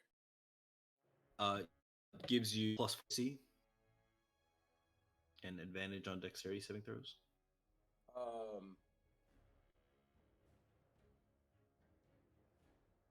Okay, I have to use it as a bonus action. Never mind. Yep. No worries. So that is going to be 8 points of damage as this one stabs forward and then sort of like falls back into the same phalanx formation that they had been making up here. Callie's turn. She is like looking around and shouts at Salem, "What are you doing? Attack!" Yeah, I am gonna attack actually. If I can I do that? Like I mean, after seeing him get struck, there's no way I'm gonna just stand there. Sure. Is that okay? Go ahead. Like use Yeah. my held action. Okay. Okay. Nice. Over 20, 22. Yeah, that hits. Okay. Good deal. You targeting the injured one? Yeah, I suppose I will. 7 points of damage. Understood. The javelin sits through, like chinks through the shield, sort of into his armor and into his chest. Callie immediately is going to run forward and try and flip under the bridge. and she kind of does, but like sort of lands awkwardly, not able to get an attack off this turn, but she is in position to continue the assault, and she shouts out, "Fucking Dwergar!" Apparently not a fan of these people. Meanwhile, the third and final of these Dwergar that are in this phalanx formation are going to go ahead and take a stab out at goal once again. That one's probably going to miss. That's an 11 to hit you, goal. Yeah, misses. All right. Father T, that brings you up. I'm going to stroll over to where I can, like, see them, and then I'm going to shout in Dwarvish, "Stop, please, we mean you no harm." You mean us no harm? Well, doesn't look that way from our perspective, he says from like behind his shield. Please understand, we saw, well, he saw that, you were attempting to shoot us with whatever ballistic weapon you were employing there, and leapt into self-defense. We merely wish to pass to the other side of this bridge. We're trying to prevent. What do you think we're shooting you for? Well, I'm unsure. Do you have a problem with us continuing forward? You invading our city? You're damn right we do. Oh, your city is over there. Why? You think we're just sitting here for fun? Is there an exit to the surface from your city? Aye, there do be the portal, but not just any man like you can come and use it. What? Why not? There are rules with these things. You can't go barging in using our magic. You think we just get unlimited supply up there from you city dwellers? Well, I am not a city dweller. I live on the surface. Oh, aye, you'd make it a long time up there from what I hear. I have made it a couple weeks now. It's been pretty successful. Well, you might have a but couple more that's days then. Congratulations. besides the point. Could I perhaps interest you in some gold coins to let us use your board? He like kind of like looks to the other one. He looks back, and finally, a different one speaks up. Well, I've never said no to some gold if you're offering. Exactly how much gold are we talking? He counts his purse. I can give you 10 gold to let us all use the portal. In unison, you see the three of them double in size. Clearly not happy with this answer. Oh man. What if I said 12? I don't think that'll do. Let's get 'em, boys. And in gold, it is your turn. Unless, did you want to attack Father T? I'm gonna turn to the others and say, well, there is an exit on the other side, but unfortunately it's behind a city of these creatures, and they do not seem to want to let us use it for the price I was able to pay. Let my arrow fly now. Okay, go ahead and roll for that side. They are now about twice as large as they were before. Hello? Hello? Sure. Oh.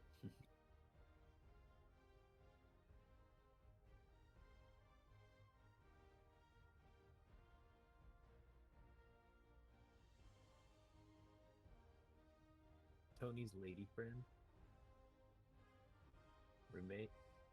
There's a slug in our Q-tip box. What? That is a very Also have specific mold, thing. so we've all been getting sick. Oh, fun. Anyways, Dude, that's terrible. contact. It's 22 to hit. Yeah, 22 definitely hits. Again, targeting the injured one.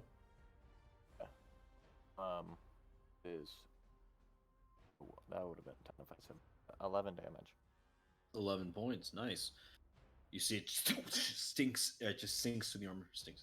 Sinks to the armor that seems to have grown with them, and seems to land home. He's definitely starting to look a little bit rough.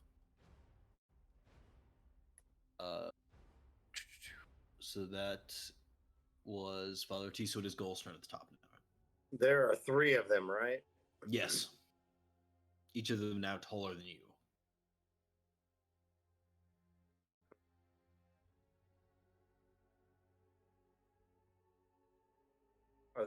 Do they just have their shields and their swords? Oh, looks that way. At least from what you can tell. Might have a javelin across their back.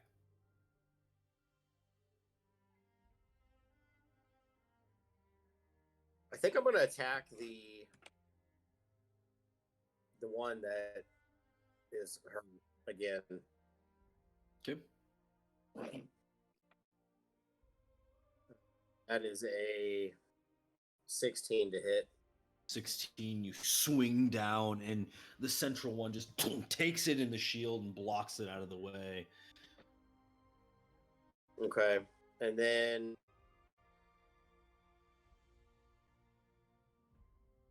so if I want to use my bonus action to dodge, then I just have to announce it now, and then I can roll for it when they attack. You don't have to roll, so you just get +4 AC. Oh, okay. Well, yeah, but okay, yeah, that's what I'm going to do. I'm going to use a key point for that. Okay. Very nice. You slip into a defensive stance here. All right, so that's your bonus, which brings up the first of my Dwargar, now wielding the sword much more easily with just a single hand now that they are gigantic, is going to continue his assault against you, even regardless of your increased defense. Yeah, it's not super awesome. That's going to be 14 to hit you. Assume does not. All right, Dr. Siegfried, your turn.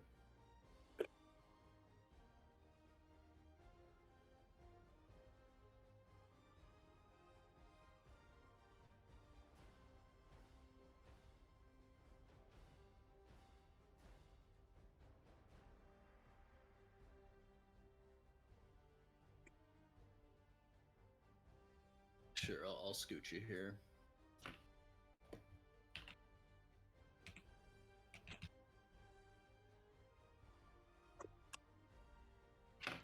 Right. Okay. In that case, you move down a whole 1 spot as Aiken. It's now your turn instead. There's 3 of them total. There are 3 total. Yes, 1 very injured. The other 2 seem fine. Things. One, how easy is it to access the under platform? I mean, it's relatively easy if you like walk up there and flip down, or you know. Sorry, what'd you say? That was it. I'm just gonna grab another arrow and then whistle for Proteus to down there. Okay. The one that's looking rough, I'm gonna have Proteus bite at. Okay, go ahead and roll for that attack. Oh, here, hold on, guys. I'll be back.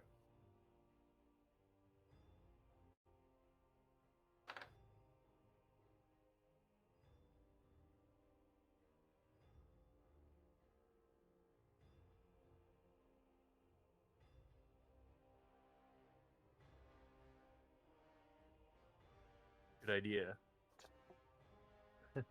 He'll never And for know my what second attack, I'll Yeah, I'm actually going to use my level 20 divine intervention feature. what?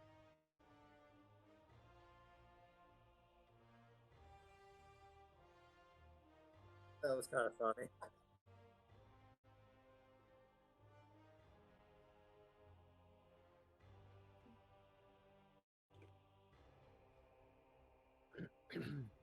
Well, I mean, Char visits us all in strange ways. I mean, you experience loss in a variety of ways. I mean, you'd have to ask Goal, but is your character experiencing loss? Because I don't know. I for one am fascinated with it though.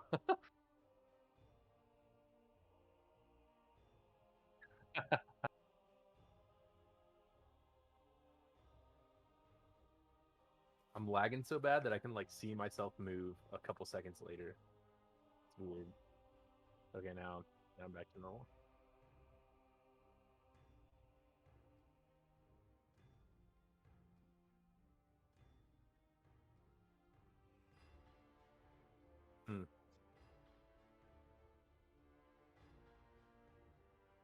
Oh, weird. Yeah. Huh. Oh, Discord.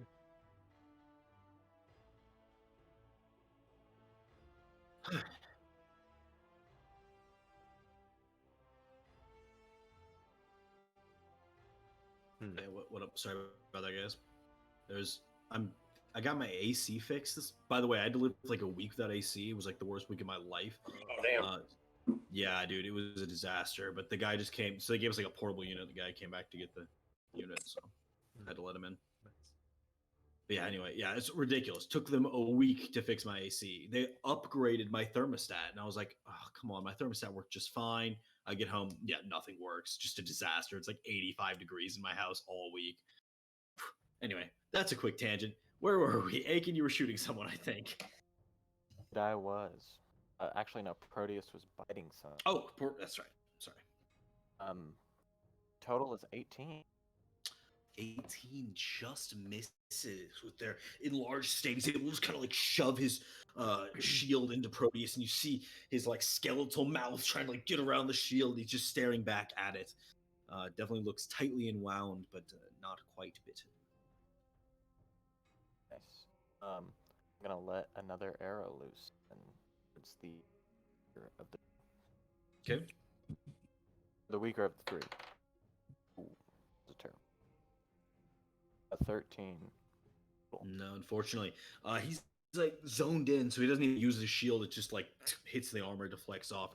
No significant damage done. Anything's a bonus action, Aiken?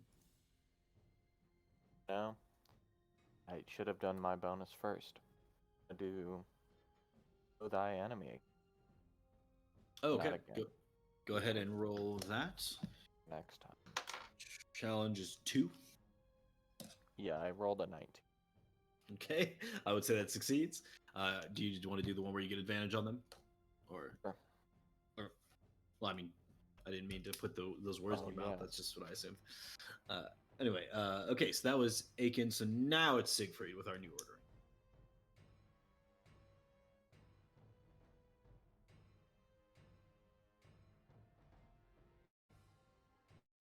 It's not like destroyed, but it is definitely damaged. Like, you don't think you should shoot it again until you take a look at it. In fact, you probably should have shot the first time before testing it. Oh. I mean, you can certainly give it a shot this turn if you want to use your action to try and fix it.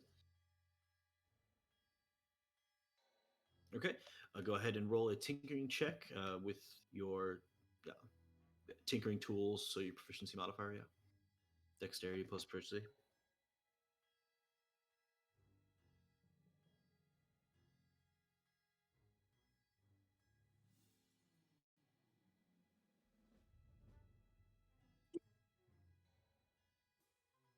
Okay, very nice. Yeah, so you start like piecing it together, and all of a sudden you have like an aha moment as basically the way like the magical channeling was happening was just like slightly misaligned, and you kind of click that piece back into place, and you think that should fix it. Should.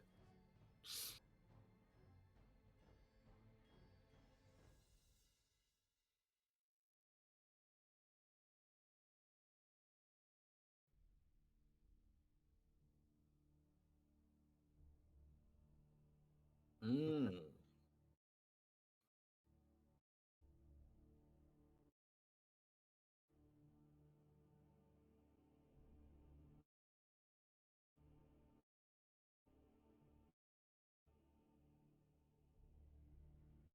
Garrick. This looks like it sounds really cool. Last we heard is it looked like a proton pack, and you're going to, and then you like lagged out.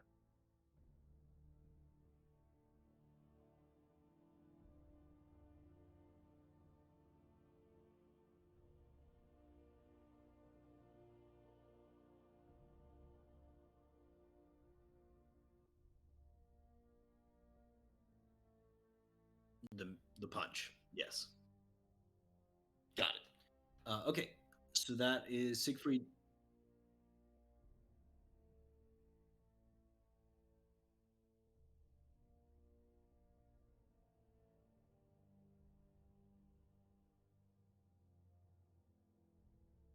Yes, sir.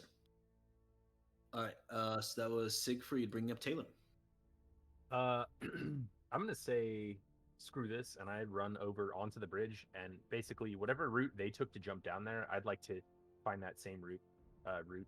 Does it look like I Okay. could drop behind them, behind this phalanx? You think it would be more difficult, but you could try. It would be, a higher DC athletics check to do so. Yeah, I want to try to land behind them, basically, if I can. Okay. I will note that if you fall off and into this ravine, you will die. It is very far down. Okay, so it's a pretty small platform then, right? Not that small, but just throwing it out there. Gotcha. Like if you're just saying,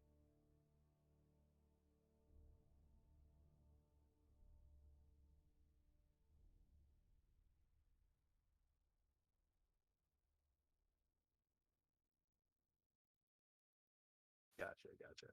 Does it look like so like if I fail the athletics check, whether I'm trying to land behind them or not, I could still die, is what you're saying, right? So it's much less risky if you want to get in front of them because there's a lot more platform in front of them than behind them. To get behind them is a much smaller, like maybe a couple of feet distance wide, I'm gonna do it. Okay, go ahead and roll for that athletics check. Okay. It's gonna be okay. 20. Dirty 20. Very nice. Yeah, you sort of like swing over the side and almost like monkey bars, or I don't know how you describe this, but like handhold your way over to behind them, underneath, and land with a thud. The three of them kind of like look over their shoulder. What would you like to do with your attack? I think as I kind of like superhero land behind him, I'm just gonna stand up, kind of growling, like, and pull out my axe and just strike for the. I think the weakest one, whichever one's already like injured. I'm gonna go for that. Okay. Guy. Oh, I'm gonna rage first. Yeah, I'll bonus action to rage. And then Sounds we'll go for good. that guy. And you know what? We'll go reckless because, yeah.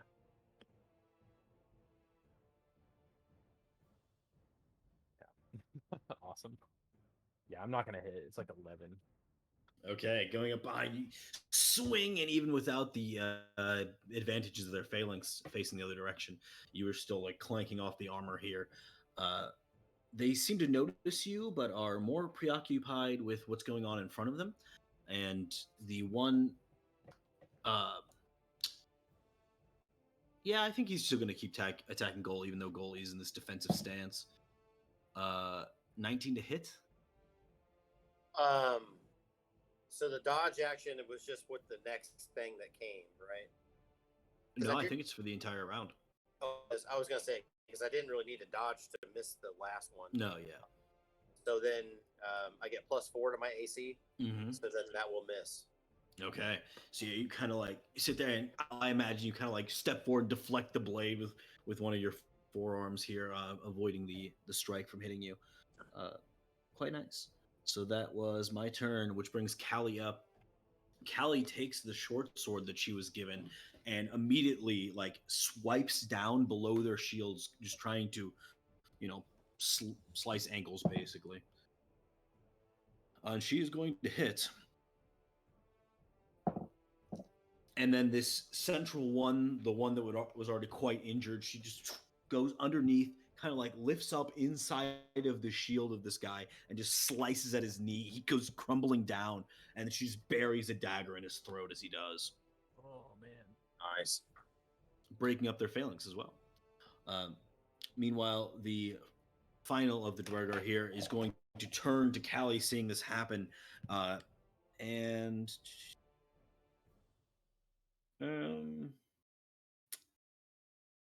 I think he's just going to go for a short sword attack against her. Cool. That's definitely going to hit. He slices down into Callie's shoulder here. And you guys see that the brunt of these impacts has improved significantly After they have doubled in size, he brings this thing down and really cleaves into Callie's shoulder pretty significantly. All right, Father T, your turn. All right. I tried diplomacy. It's time to get messy. I'll slam my staff on the ground, activating that, and out of it, these 3 white bolts of energy fly out. I'm going to cast Magic Missile, and I will target all of them on the one closest to me. Okay. So they are going to take 9 points of force damage from that. Okay, very nice. And then, does Goal look pretty injured? I'm about halfway down. So then, I'm gonna aim my staff at him, and this ray of cold and chilled energy is gonna come out and hit him. And where you were sort of like stabbed by one of these spears, it just sort of the skin reknits itself and reforms. So you will get bonus action healing word on that. It's going to be 7 points of healing. Oh, wow. Very nice. And that's what I've got. Right. Great. So that's Father T bringing us back up the top with Goal, who have recently been healed. Feeling good. Okay, I'm gonna kind of pause for just a second, noticing that my wound, as I kind of shift, it doesn't hurt like it did a second ago. If I'm able to see that Father T did that, then I'll look back at him briefly and give him a nod, and then I'll swing my sword around and I'm gonna go in. Now that the phalanx is open, I'm gonna go in where I can get at whichever one I would kind of come in at the side. Sure. Do a sword attack. All right. And that is a 23 to hit. Wow. Yeah, breaking through the fog of war, you see as their phalanx breaks, you just sprint into the middle of them, stabbing into the one to your right. Go ahead and roll damage for that. That'll be 6 plus 5 is 11 points of damage. All right, 11 points. And then I am going to use another key point, and I'm going to do Flurry of Blows. Oh, okay. Go ahead and roll for those 2 unarmed strikes. Do I have to attack the same person with those? Typically I play you can attack other people, but I don't know. The rule is written. I would say you can attack both if you'd like. I don't have close combat wear. Let me think about what I want to do here. So I'm gonna stab with the sword, and then I'm going to do a low kick, like right at his knee. And well, let's see what that one does. That is a 22 to hit. Yeah, that's gonna hit. So I'll kind of jump up and kind of sweep the knee, Karate Kid style, and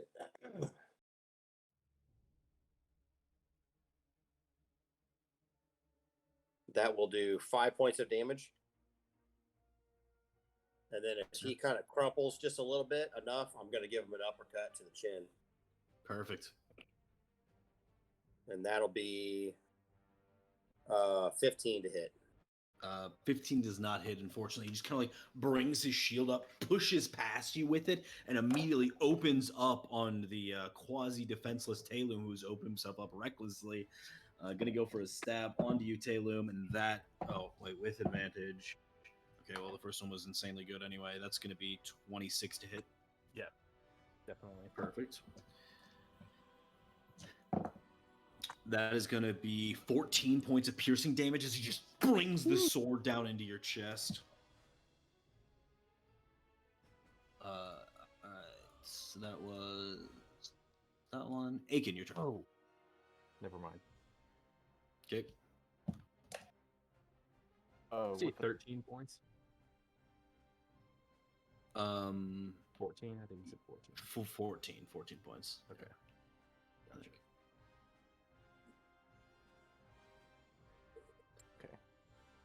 I believe with thy enemy,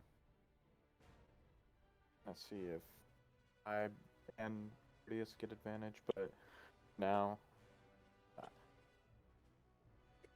So off the side of the bridge is a massive ravine. Yes.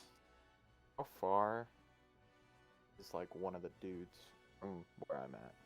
Like, just at the ledge of the bridge. Probably no more than 15 feet, I'd say. Okay. Which one is looking the most healthy? There's I'm one gonna touch. attach some rope to my arrow. Will that take more than an action? Just a action. bonus action, I'd say. And I'm going to shoot that one with the rope and arrow. Okay, go ahead and roll for that attack.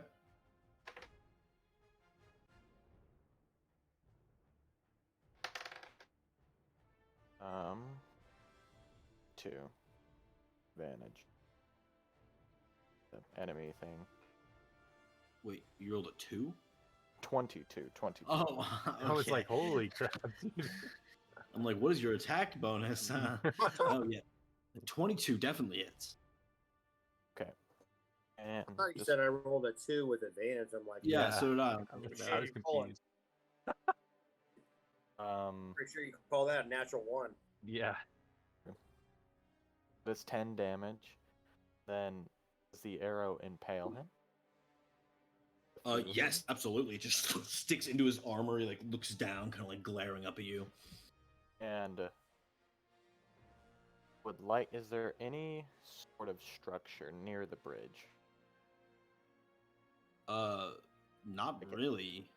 I mean, Rocks or anything? Like anything protruding out of the ground? besides the walkway you're on, there is like the other side of the bridge has, rocks and things on it. Okay. I have a quick question that may be irrelevant, but when I ran the bridge and then scaled down, did it make any notes? Yeah, it's like, every time you touch the bridge, there's like a little note that plays. Oh, okay. Is the ground concrete Rock. or dirt? Like bedrock here. Is there any final terrain question? Is there a wall near the bridge at all? Like, is it just like this open field, or is it like? I mean, there's walls on either side of the ravine. Okay. I was gonna try to make a pulley system. I think I'm just gonna try to pull him off the side of the bridge with the rope. All right. Well, you'll have to wait for your next action, right? Because your action was to shoot. Okay. So that was Aiken, which brings up Siegfried.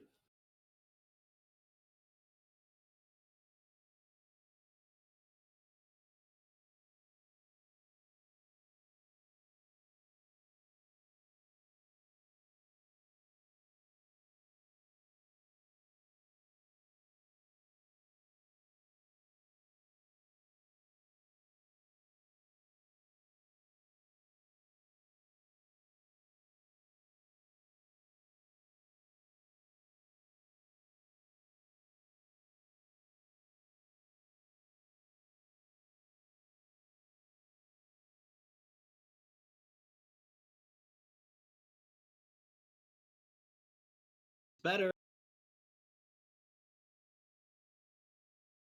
Yeah, not gonna hit. It doesn't explode, but it's you still feel like your alignment could use just a little bit more adjusting as it goes. Okay, so that was Siegfried bringing up Taylor. Oh, sorry. Yes, bonus action. Yes, sir.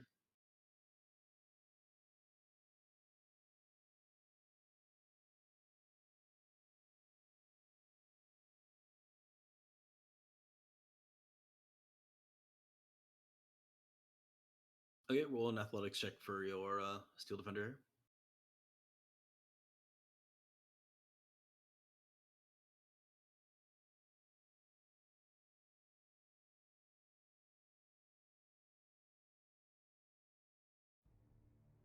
Okay. Yeah. Yeah. So he is not able to get an action off this turn, but he just like he kind of struggles as he lowers himself down onto the platform below. Okay, so that was Siegfried's bonus, which brings up Taylor. Whichever one had struck Callie, I'm gonna immediately turn my attention to that one, and I will recklessly attack that, continuing my Okay. range. Yes, sir. Much better. Okay, 25. Yeah, 25 hits. Dude. Oh my god, beautiful. 18 points of damage. Holy cow, 18 Yeah, points. yeah. That did not I'm feel just gonna good. kind of like full strength. Everything I have.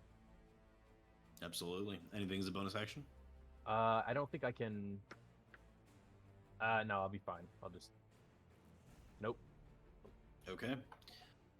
Easy enough. Which brings up that one's turn. It is going to turn towards you after seeing you attack so recklessly toward him, and is going to follow up with a stab of his own.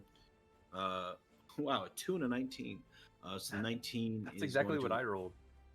Wow, really? Literally, yeah. Nice. So that is a 26 to hit. Yeah, that'll hit. Beauty. Oh, that is max damage, which is going to be... That's exactly what I rolled. Wow. Weird. 18 points of piercing damage. And to be clear, that's half because I'm raging, right? So Yes, like, sir. okay, I just remember that this game, so okay. Very nice. Meanwhile, Callie is going to follow up on that very one, going to just try and stab him in the back. Going to miss, unfortunately. And with the dagger, she's going to miss as well. Good job, Callie. The next and only other one remaining is going to also notice this opening in your defenses and follow up with an attack of his own. Did Callie outright kill one of them? She just like straight up killed Yeah. that one. Nice. Correct. Do I get an attack of opportunity if he turns away from me? No, since he's still in your melee range, you don't get an attack of opportunity. Okay. Since you're all within melee of each other. That is a 16 to hit you, Tam. That is my armor class. Okay, so not quite able to find the blow there, even in your open state. So that brings up Father T. So out of the two that are left, are they both looking like really good still, or is one of them looking rough at all? They're both, bloodied. Okay, but nobody's looking like really, really healthy. No. Okay, cool. Then I will just do another magic missile on the one attacking Gaul. Or Okay. neither of them attack Gaul, No, but they the both one attack. closest to Gaul. Sure. The one I'm attacking? Yes.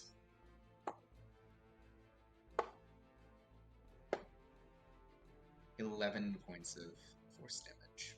Very nice. All right, now he's looking really rough. As your 3 pieces of force damage hit him. Will end my turn. All right, very nice. So that is Father T bringing up goal at the top. The one that you were just fighting takes a little damage from the side, and it is your turn. Okay, I'm going to go low on that same knee with my sword though. Okay. 15 to hit. 15 does not hit. He takes the three blasts from Father T and immediately turns, blocking your sword. And I try a kick at the same area, but I missed that. Okay. And that's it for you, Go? Yeah. Okay. That brings up Aiken. You have the other one, so not that one, but the other one, by a rope. What would you like to do? You're muted. Oh, my camera's off. Like to pull him off. It'd be easier if he was prone. Are you asking, would it be easier? Yes. From a aim standpoint. I wouldn't say it would make much of a difference. Okay. Proteus is going to attack him first. Right, pull him then. Okay. Hopefully, or he give me advantage with it. I mean, he could try and help you, give you, just do the assist action, trying to help you push him off the edge. I'll do that. Okay. And this is a strength to strength contest. You have advantage, and so does he because of his enlarged state. Dang.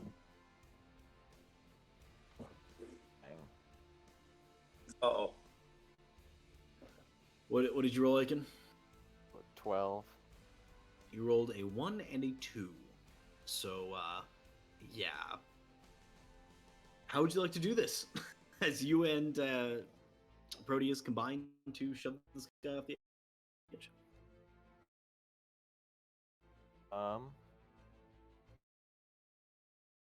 Would imagine I pull him.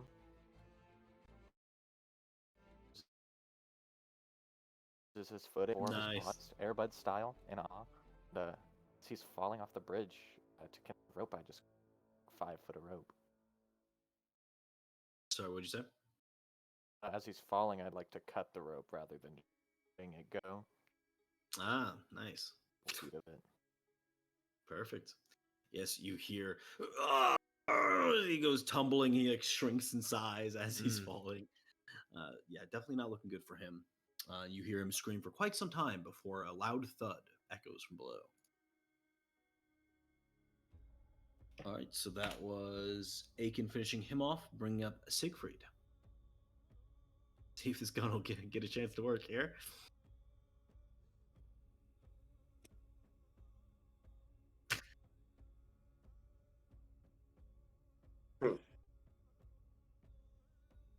Dude. Okay, Speak of she shall answer. that's right. Yeah. It doesn't have to always be your loss. It could be the loss of the person that you're getting ready to fuck That's up. true. Loss affects everyone. All right, so You it's could be a distributor of loss. a D8 plus a D6. She's a deity.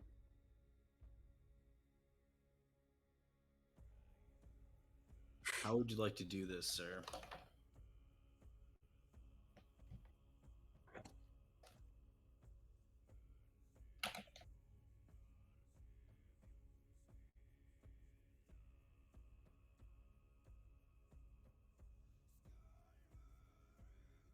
Oh. Jesus Christ.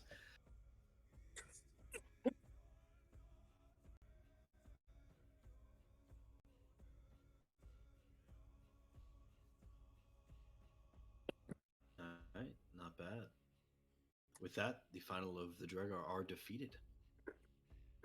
You guys all reconvene on this noisy bridge. Do we have to like climb back up? Yeah, I mean, you do. It's not hard when you're not like in the midst of combat, but yeah, you Right, like, right. pull yourself up.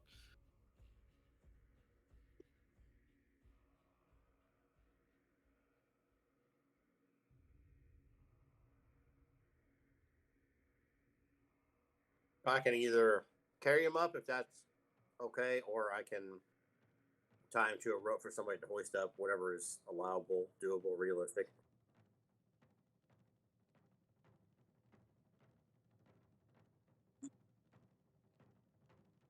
And then I'll pick him up and start to climb, and I'll kind of push him up and hand him to you before I kind of finish the more difficult part of the climb.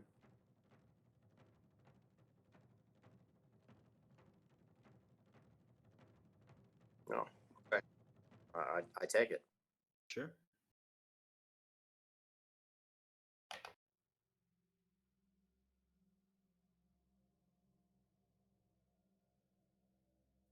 Please do.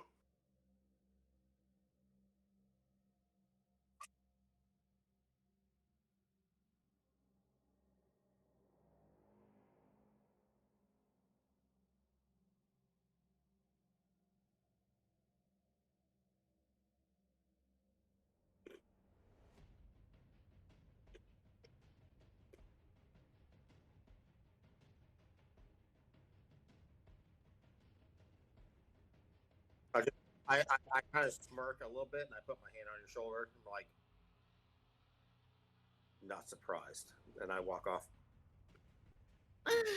Yeah, nothing new there. It's classic Char.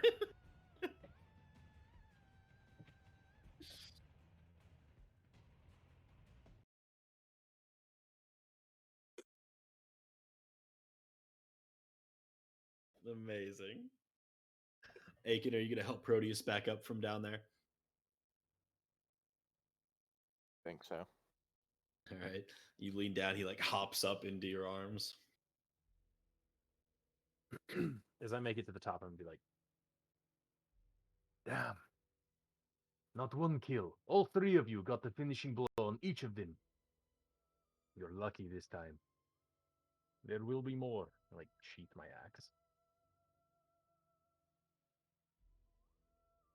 As you're walking, Callie like looks over to you, Talum, and says, "I don't remember you fighting so viciously."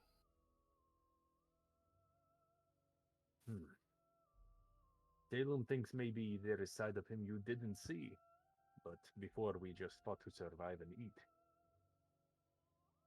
Salem is still the same man you knew before.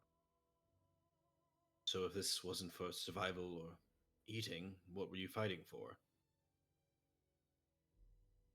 These these dwarven men here, Yes, for my friends.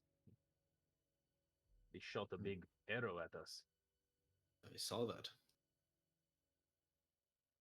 Well, good job. Salem did see you pierce the throat of one of them with your dagger. That's I true. can't say I'm not surprised. Salem has seen Kelly in action before. I What think are you've you getting changed at? more than I. The way you fight concerns me. You leave yourself too open. I'm afraid that you'll take needless damage. This was an easy fight. You didn't need to be so careless.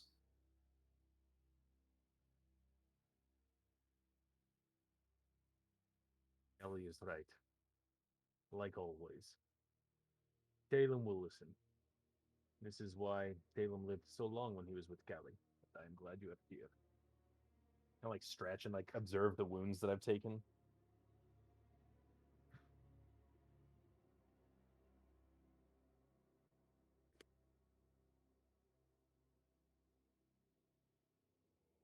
Talem is fine.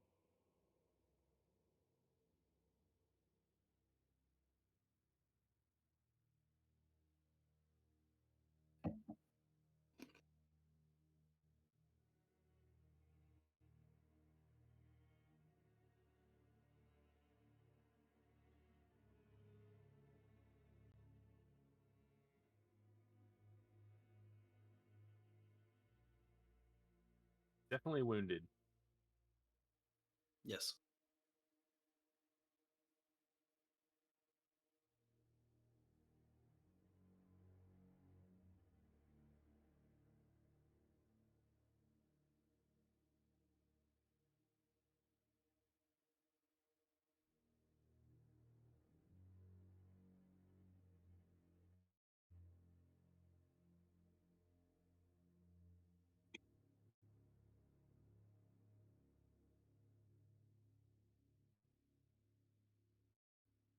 Thank you.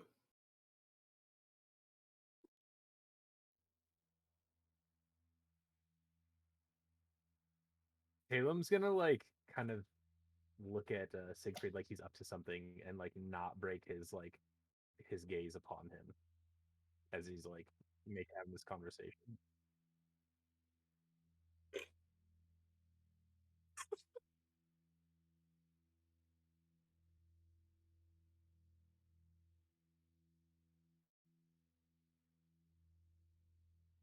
At which point, Callie takes the opportunity to like look over to like whoever else is standing around her and be like, "So what's the deal with him? Is that the same person as Ileana? I'm getting confused."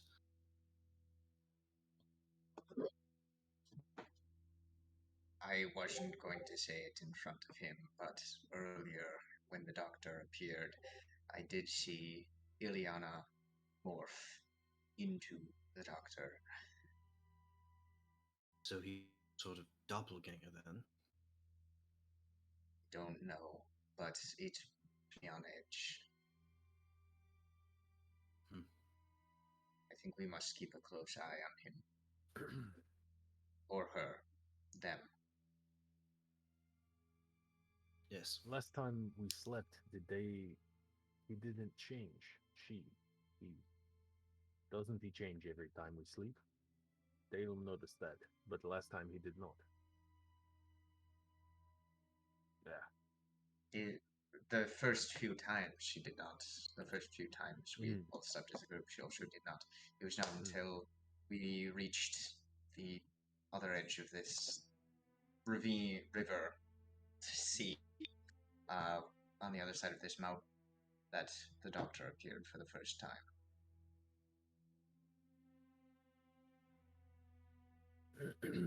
They are both okay. I like look over. They seem to be trustworthy.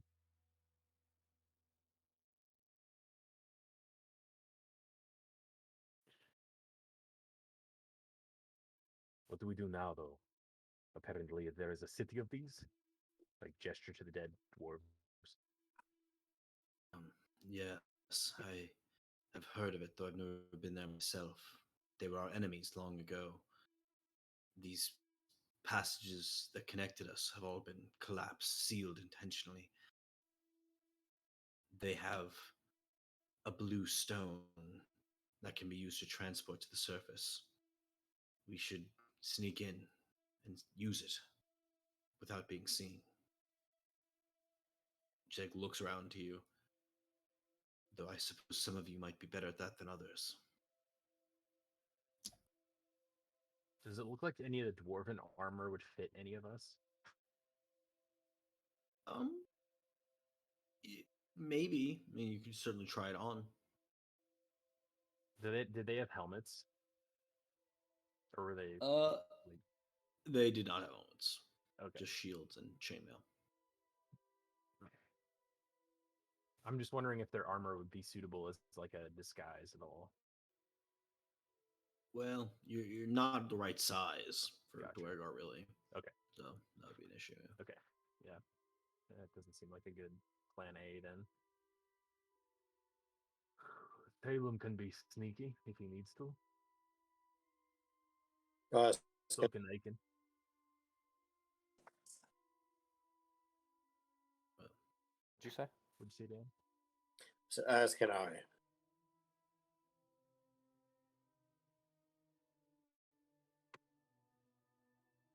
Perhaps Maybe we we- leave the old man behind then. Certainly, he's not adept at traversing the back streets, living your whole life in a city.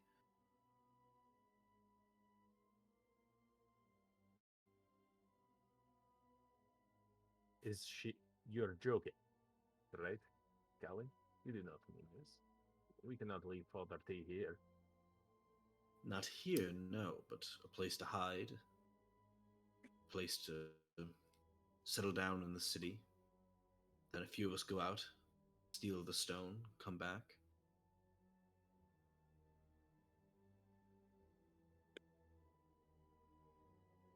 This could work. Maybe we should approach city and see what we see. I like to have a plan before we get in too deep, but if you'd like to, we can. Can we see the city from here at all? No. But you can't really see beyond the tunnel, you know? Okay. Like you're in this open area, but then it goes back into the tunnel, so. Gotcha. Gotcha.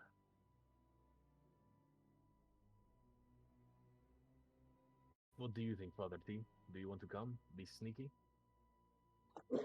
I am not necessarily the most sneaky,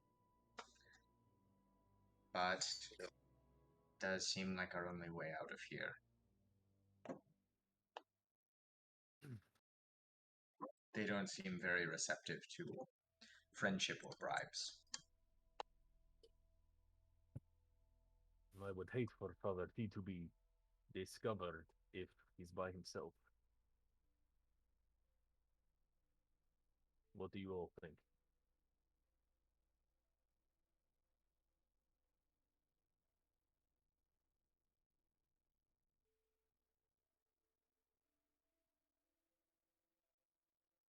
There's a city of Dwergar, like those ones we just killed up ahead. It's very large. I don't know much about it, but there they have this blue stone. It's very powerful and it can be used to transport yourself to other places, the surface, wherever you'd like to go.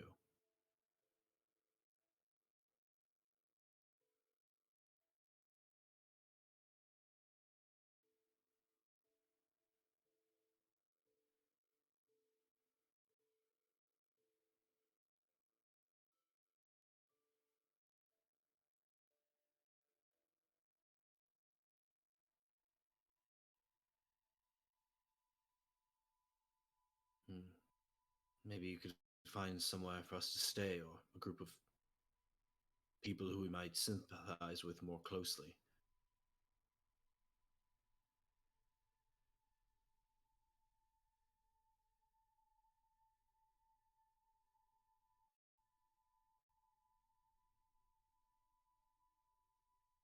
Do you speak their language, though?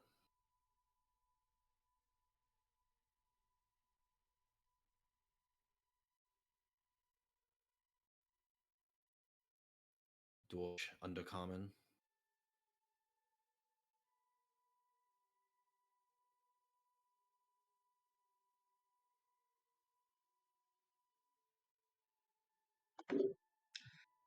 If you want, I could certainly teach you. It would just take quite some time. Dwarvish is really quite easy once you get the hang of it. Don't teach him that disgusting language. At least choose Undercommon. Jesus. I'm not familiar with them.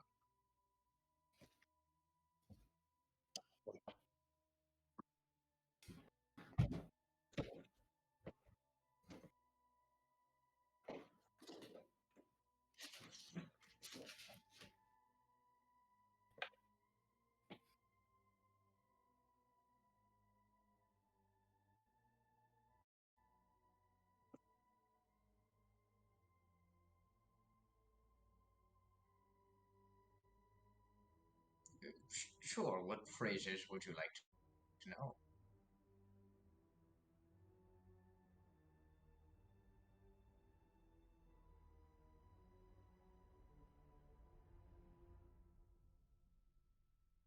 Sure, I A believe good that would be phrase if rough. you want to end up in the brig. It is a bit on the nose.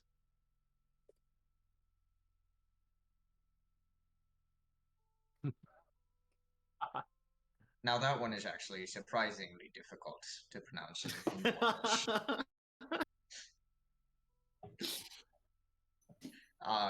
It's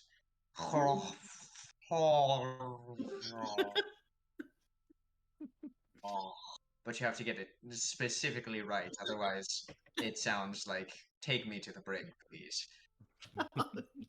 Oh, how unfortunate!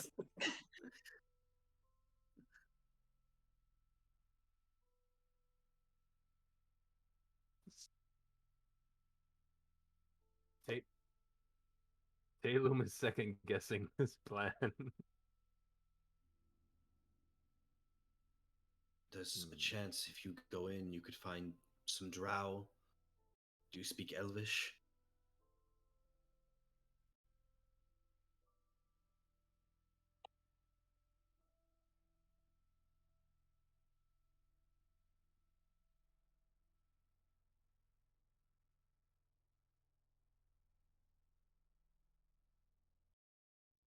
Perhaps we need a different plan.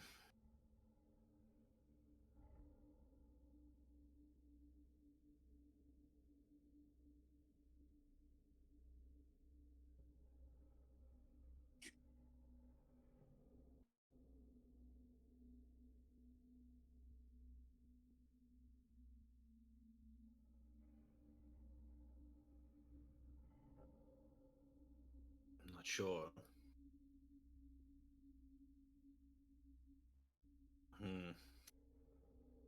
Well, if we really want to do this plan, I guess I could teach you a few basic phrases, but how do you know what they say to you?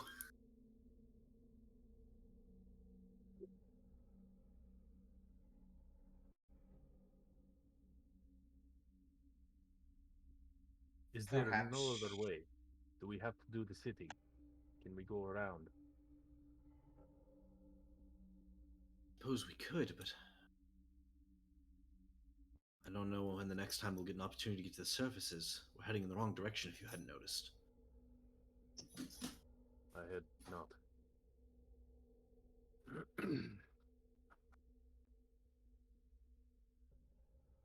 What about the Plus, order? What about There's also. Hmm? Sorry. Good. what about the goals order? Would there be others here with the same teachings? She just shrugs and looks to Goal. Hard to say.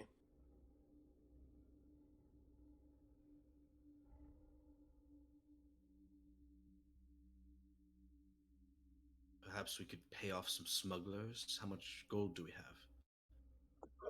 Not enough to pay anyone off, unfortunately. I already tried.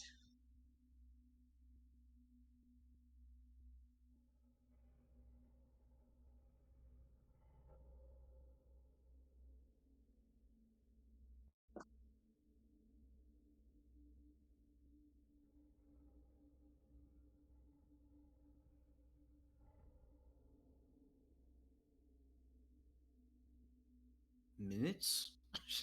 She looks extremely worried about this.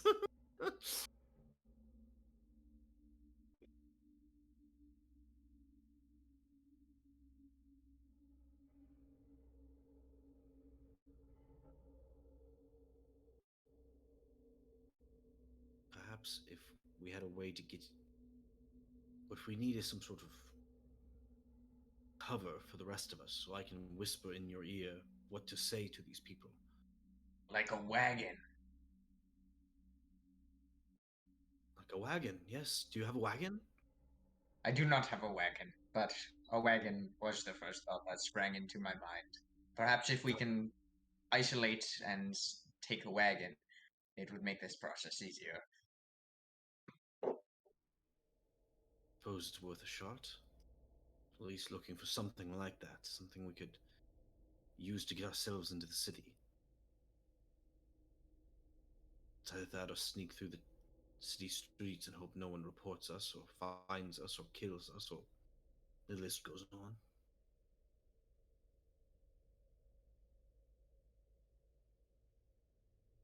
So we be sneaky. We find a wagon and we make our way in to find somewhere safe. And maybe we meet some smugglers or some shady people who are willing to let us know where the crystal is. We get the crystal, we teleport away. Easy peasy. What could go wrong? The other option would be we could maybe speak to their king, their leader, make a deal with him. Perhaps he'd be willing We to have help nothing us. to offer, though. Well, we have certain services we're capable of fulfilling.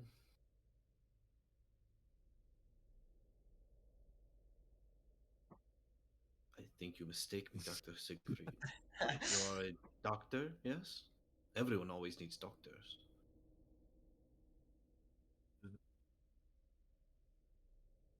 Do these dwarves, do they take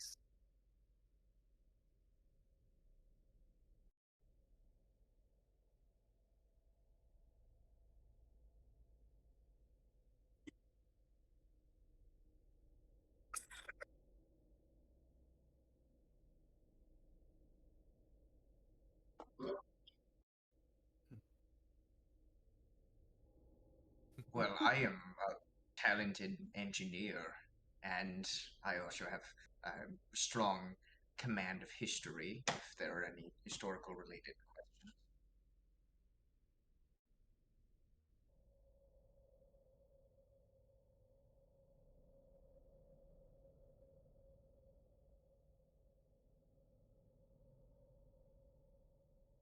Show two engineers, then. I can kill things. That's my primary um, skill, I'd say. Salem can kill? Yes. Salem can cook. he has spent some time cooking. It is true. You may not know it, but Talum is quite very good at cooking. He can take monster meat and make it flavorful so that not only do you survive, but you can live in comfort. There is more to life than killing, I will admit, but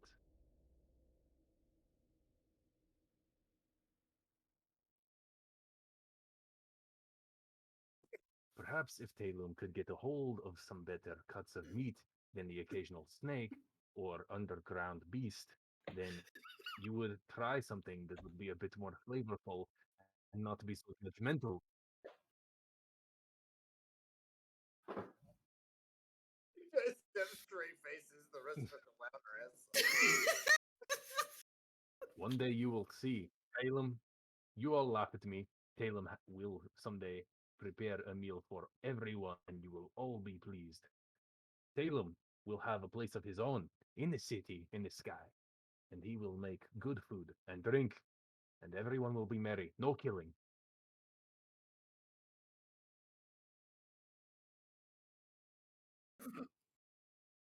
Talum looks like pissed. Talum looks like super pissed now, especially when he like mentions monster meat again. I believe you are quite the cook, Talum. It's rare to find someone. You are, really. It's true. Perhaps someday. Um, It's hard to perhaps. get seasoning. Try to find seasoning other than salt in the middle of the desert or in the tundra. There is nothing. I only have, I like dig through my pack and I have like a little box and I pull it out. This is what remains of Talum's try seasoning. This is it. Someday you will taste it, not you. And like look over at Siegfried. Perhaps there is more to this tabaxi than meets the eye. I will tell you that.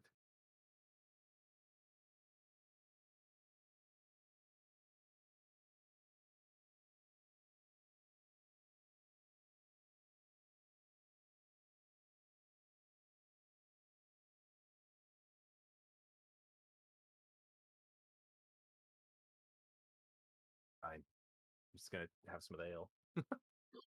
Talum, I promise if I ever make my ways into the city again, I will get you some spices.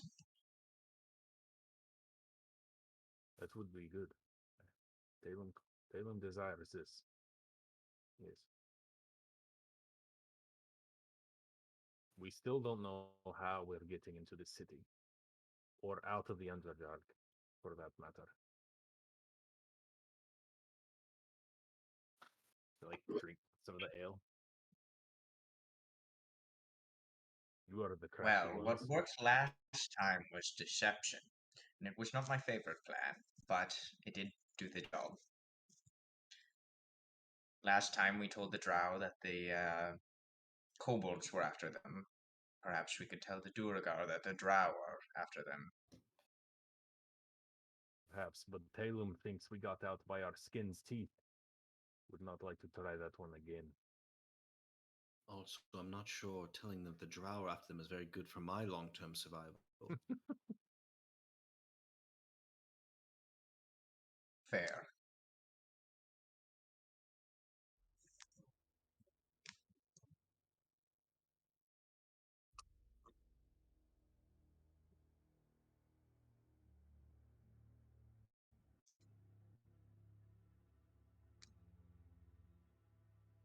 We flew over I'm the unsure. walls. I sacrificed myself as a distraction. We used some tool to leap over the wall and float down, I think. We floated without dying. It was cool.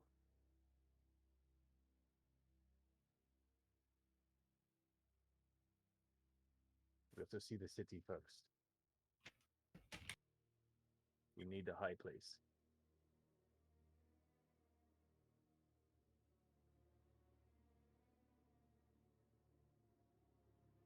I have no idea. I've never been here. I just know that it exists, has this teleportation stone. Also, I'm pretty sure this stone has something to do with portal Really, I'm not sure. I don't know much about it.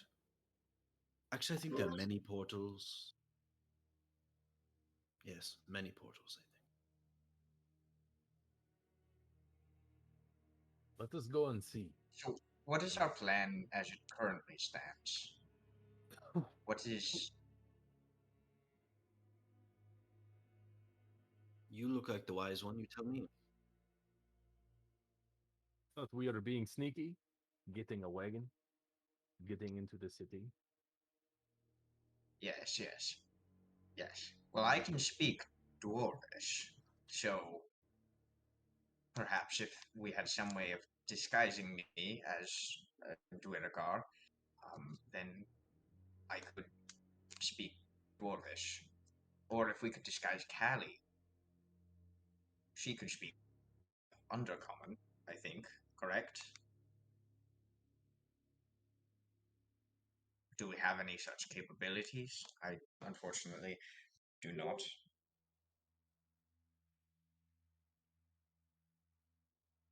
No. It's hard to make any of us look like we're a short gray man. We don't have to be short, just grey men, because they grew. It's true, though I think that's usually in combat situations. I don't think that they usually walk around like that. From what I understand, it's a temporary transformation. I see, I see.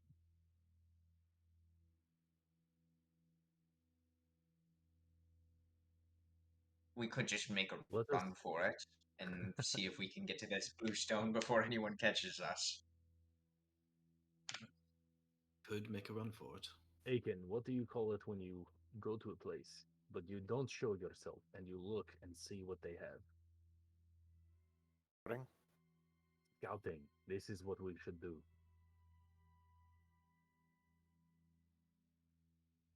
All right, let's do it then.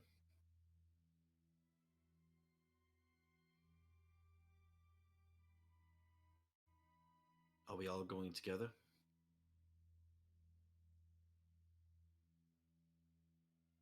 All right. In that case, I need everyone to roll stealth checks.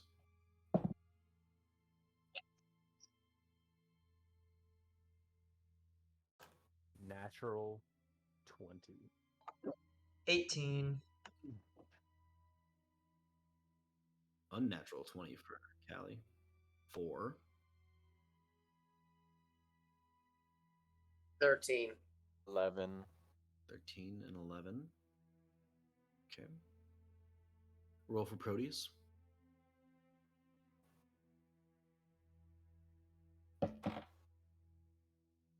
16. 16. Actually, I have no idea what a 6 is later. All right. You begin sneaking over the bridge and through the tunnel beyond. And it twists and turns for about a quarter mile, you'd say, until eventually you start hearing this roaring sound from ahead. You're not sure exactly what it is, but eventually, as you get to the end of this tunnel, you see it opens into the back of a wall. Through the white mist of it crashing into a pool at your entrance into this settlement.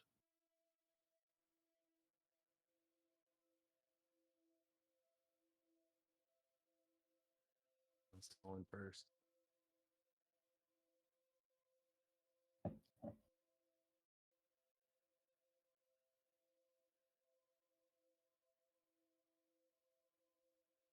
I'll go in first.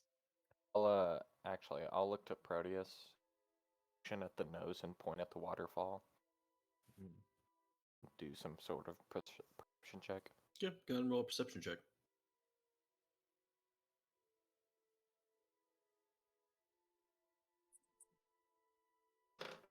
Would this be based on hearing or smell? Yes. Again.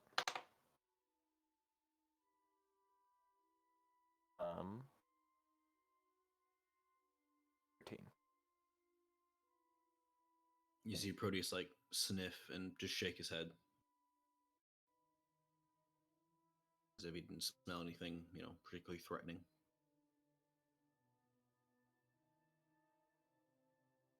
Look to Talum. Lord. I'm gonna stealthily press forward, pass through the waterfall, I guess, if I can. Okay. So you dive into the pool. Oh, okay. You'll be entering into a body of water here. Gotcha. Yeah. Yeah, sure. Does it seem like there's anything like swimming in it, in the water? Not that you see. Sure, I'll go for it. Okay. Diving under the waterfall and coming up on the other side, you get your first glimpse of this Duergar city, and it is a sight to behold. You see a series of cascading waterfalls, one after another, that go from these different tiered platforms, all cascading into each other, these different pools seemingly mixing and intermixing all the way down. And you see each of these pools seems to sit upon small structures that they actually live in, carved from the stone underneath, the rest of the stone in the relief carved away to allow the water to continue cascading down. You see what must be 20, 30 of these different waterfalls leading to different areas in the city. And then looking up, you see hundreds more. These different residences all the way up the sides of these like sheer walls of rock. This is clearly all hewn stone. Like these were all carved individually from the side of this mountain. And then the water was allowed to cascade through from somewhere up above. God knows how far that water has come. But the waterfall just cascades. This waterfall in particular cascades from quite a ways up, and then pools where you are, and then two waterfalls go off into two different areas that are, also interconnected portions of the city. At first, you wonder how they move in between these different ones, but then you see these gigantic pulley-style elevators moving up and down all throughout the different pools, going from one to another, some seemingly connecting two, while others connect many, many of these residences together. You see Dwergar going about their daily lives in the city. It seems to be a bustling metropolis, gathering resources and farming. You see many of these pools filled with this odd algae that seems to be some sort of crop that they're all growing together to probably produce food and eat. Eventually, your eyes are drawn to the bottom of this cascade of waterfalls, and you see on the base layer there are a number of stone structures and a huge portal glowing blue in its center.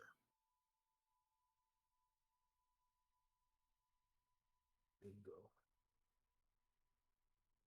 I'm just gonna wait and like stay hidden if I can. Are there any enemies or drow, or not drow? What are they? Dwergar? Are there any Dwergar. of them? Yeah, like near me within stone's throw. You don't think so? I mean, they could be in like the buildings around you, but none are out in the open. Okay, well I'm gonna stay like in the water with just my head basically above so where I can breathe. And if the shore is shallow, then I'll like go prone, like still in the water, just laying in the water, just keeping an eye out. All right, you are. The rest of you, Talum disappears, never comes back. So when he goes in, I go in shortly after him. Okay. Talum and Goal are gone. I'm gonna get at the rear with Proteus. Okay. I will stick back, keep watch, make sure no one tries to sneak up behind us. Callie dives to the waterfall. King Father T? I'm sorry? King? Not going through? Are you not going through? I thought this was a recon mission. King for you guys. He comes running, I have the object to cover the distance. That's fair. Okay, I'll go. Safe travels.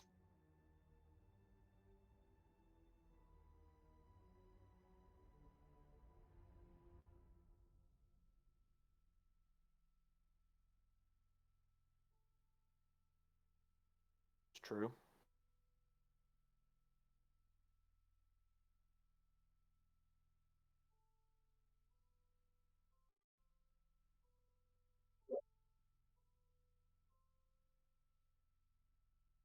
And leave you alone with Aegon?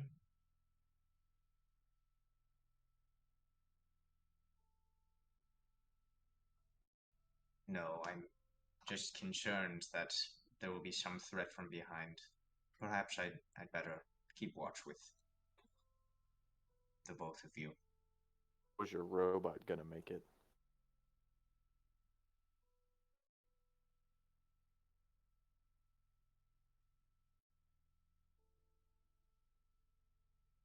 Probably do that.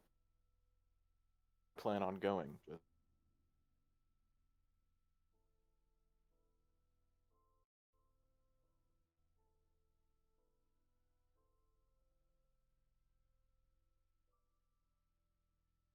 They Oh, seem to be it's, taking a long time, and Callie and Goal both come through, and we both have kind of looked around. I think I'll swim back just to make sure they're like okay.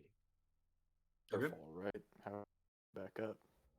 As you guys are having this conversation, you're like about to, you're kind of getting nervous, and then you kind of freak out as just out of nowhere, Talon just like steps right through the waterfall back to you. It is safe. We are hidden, and we think we found this gem. Can you all swim?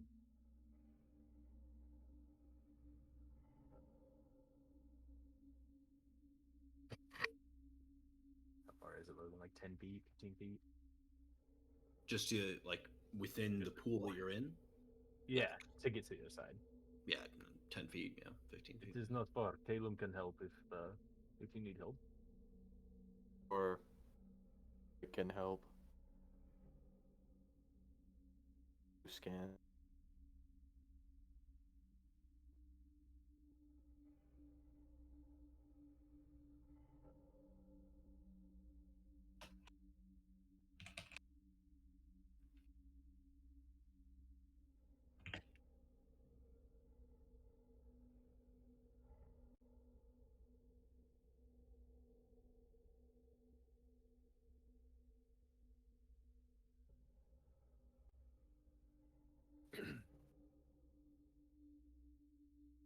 Siegfried, can you swim?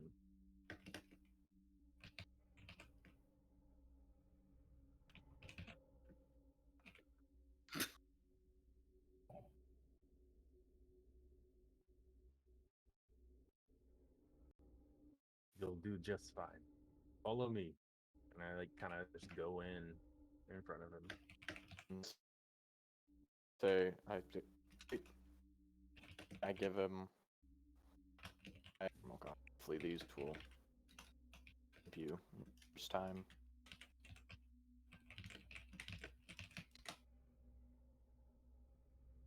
Yeah, Right. I'll help him swim if he gets stuck at all. Goggles. Goggles.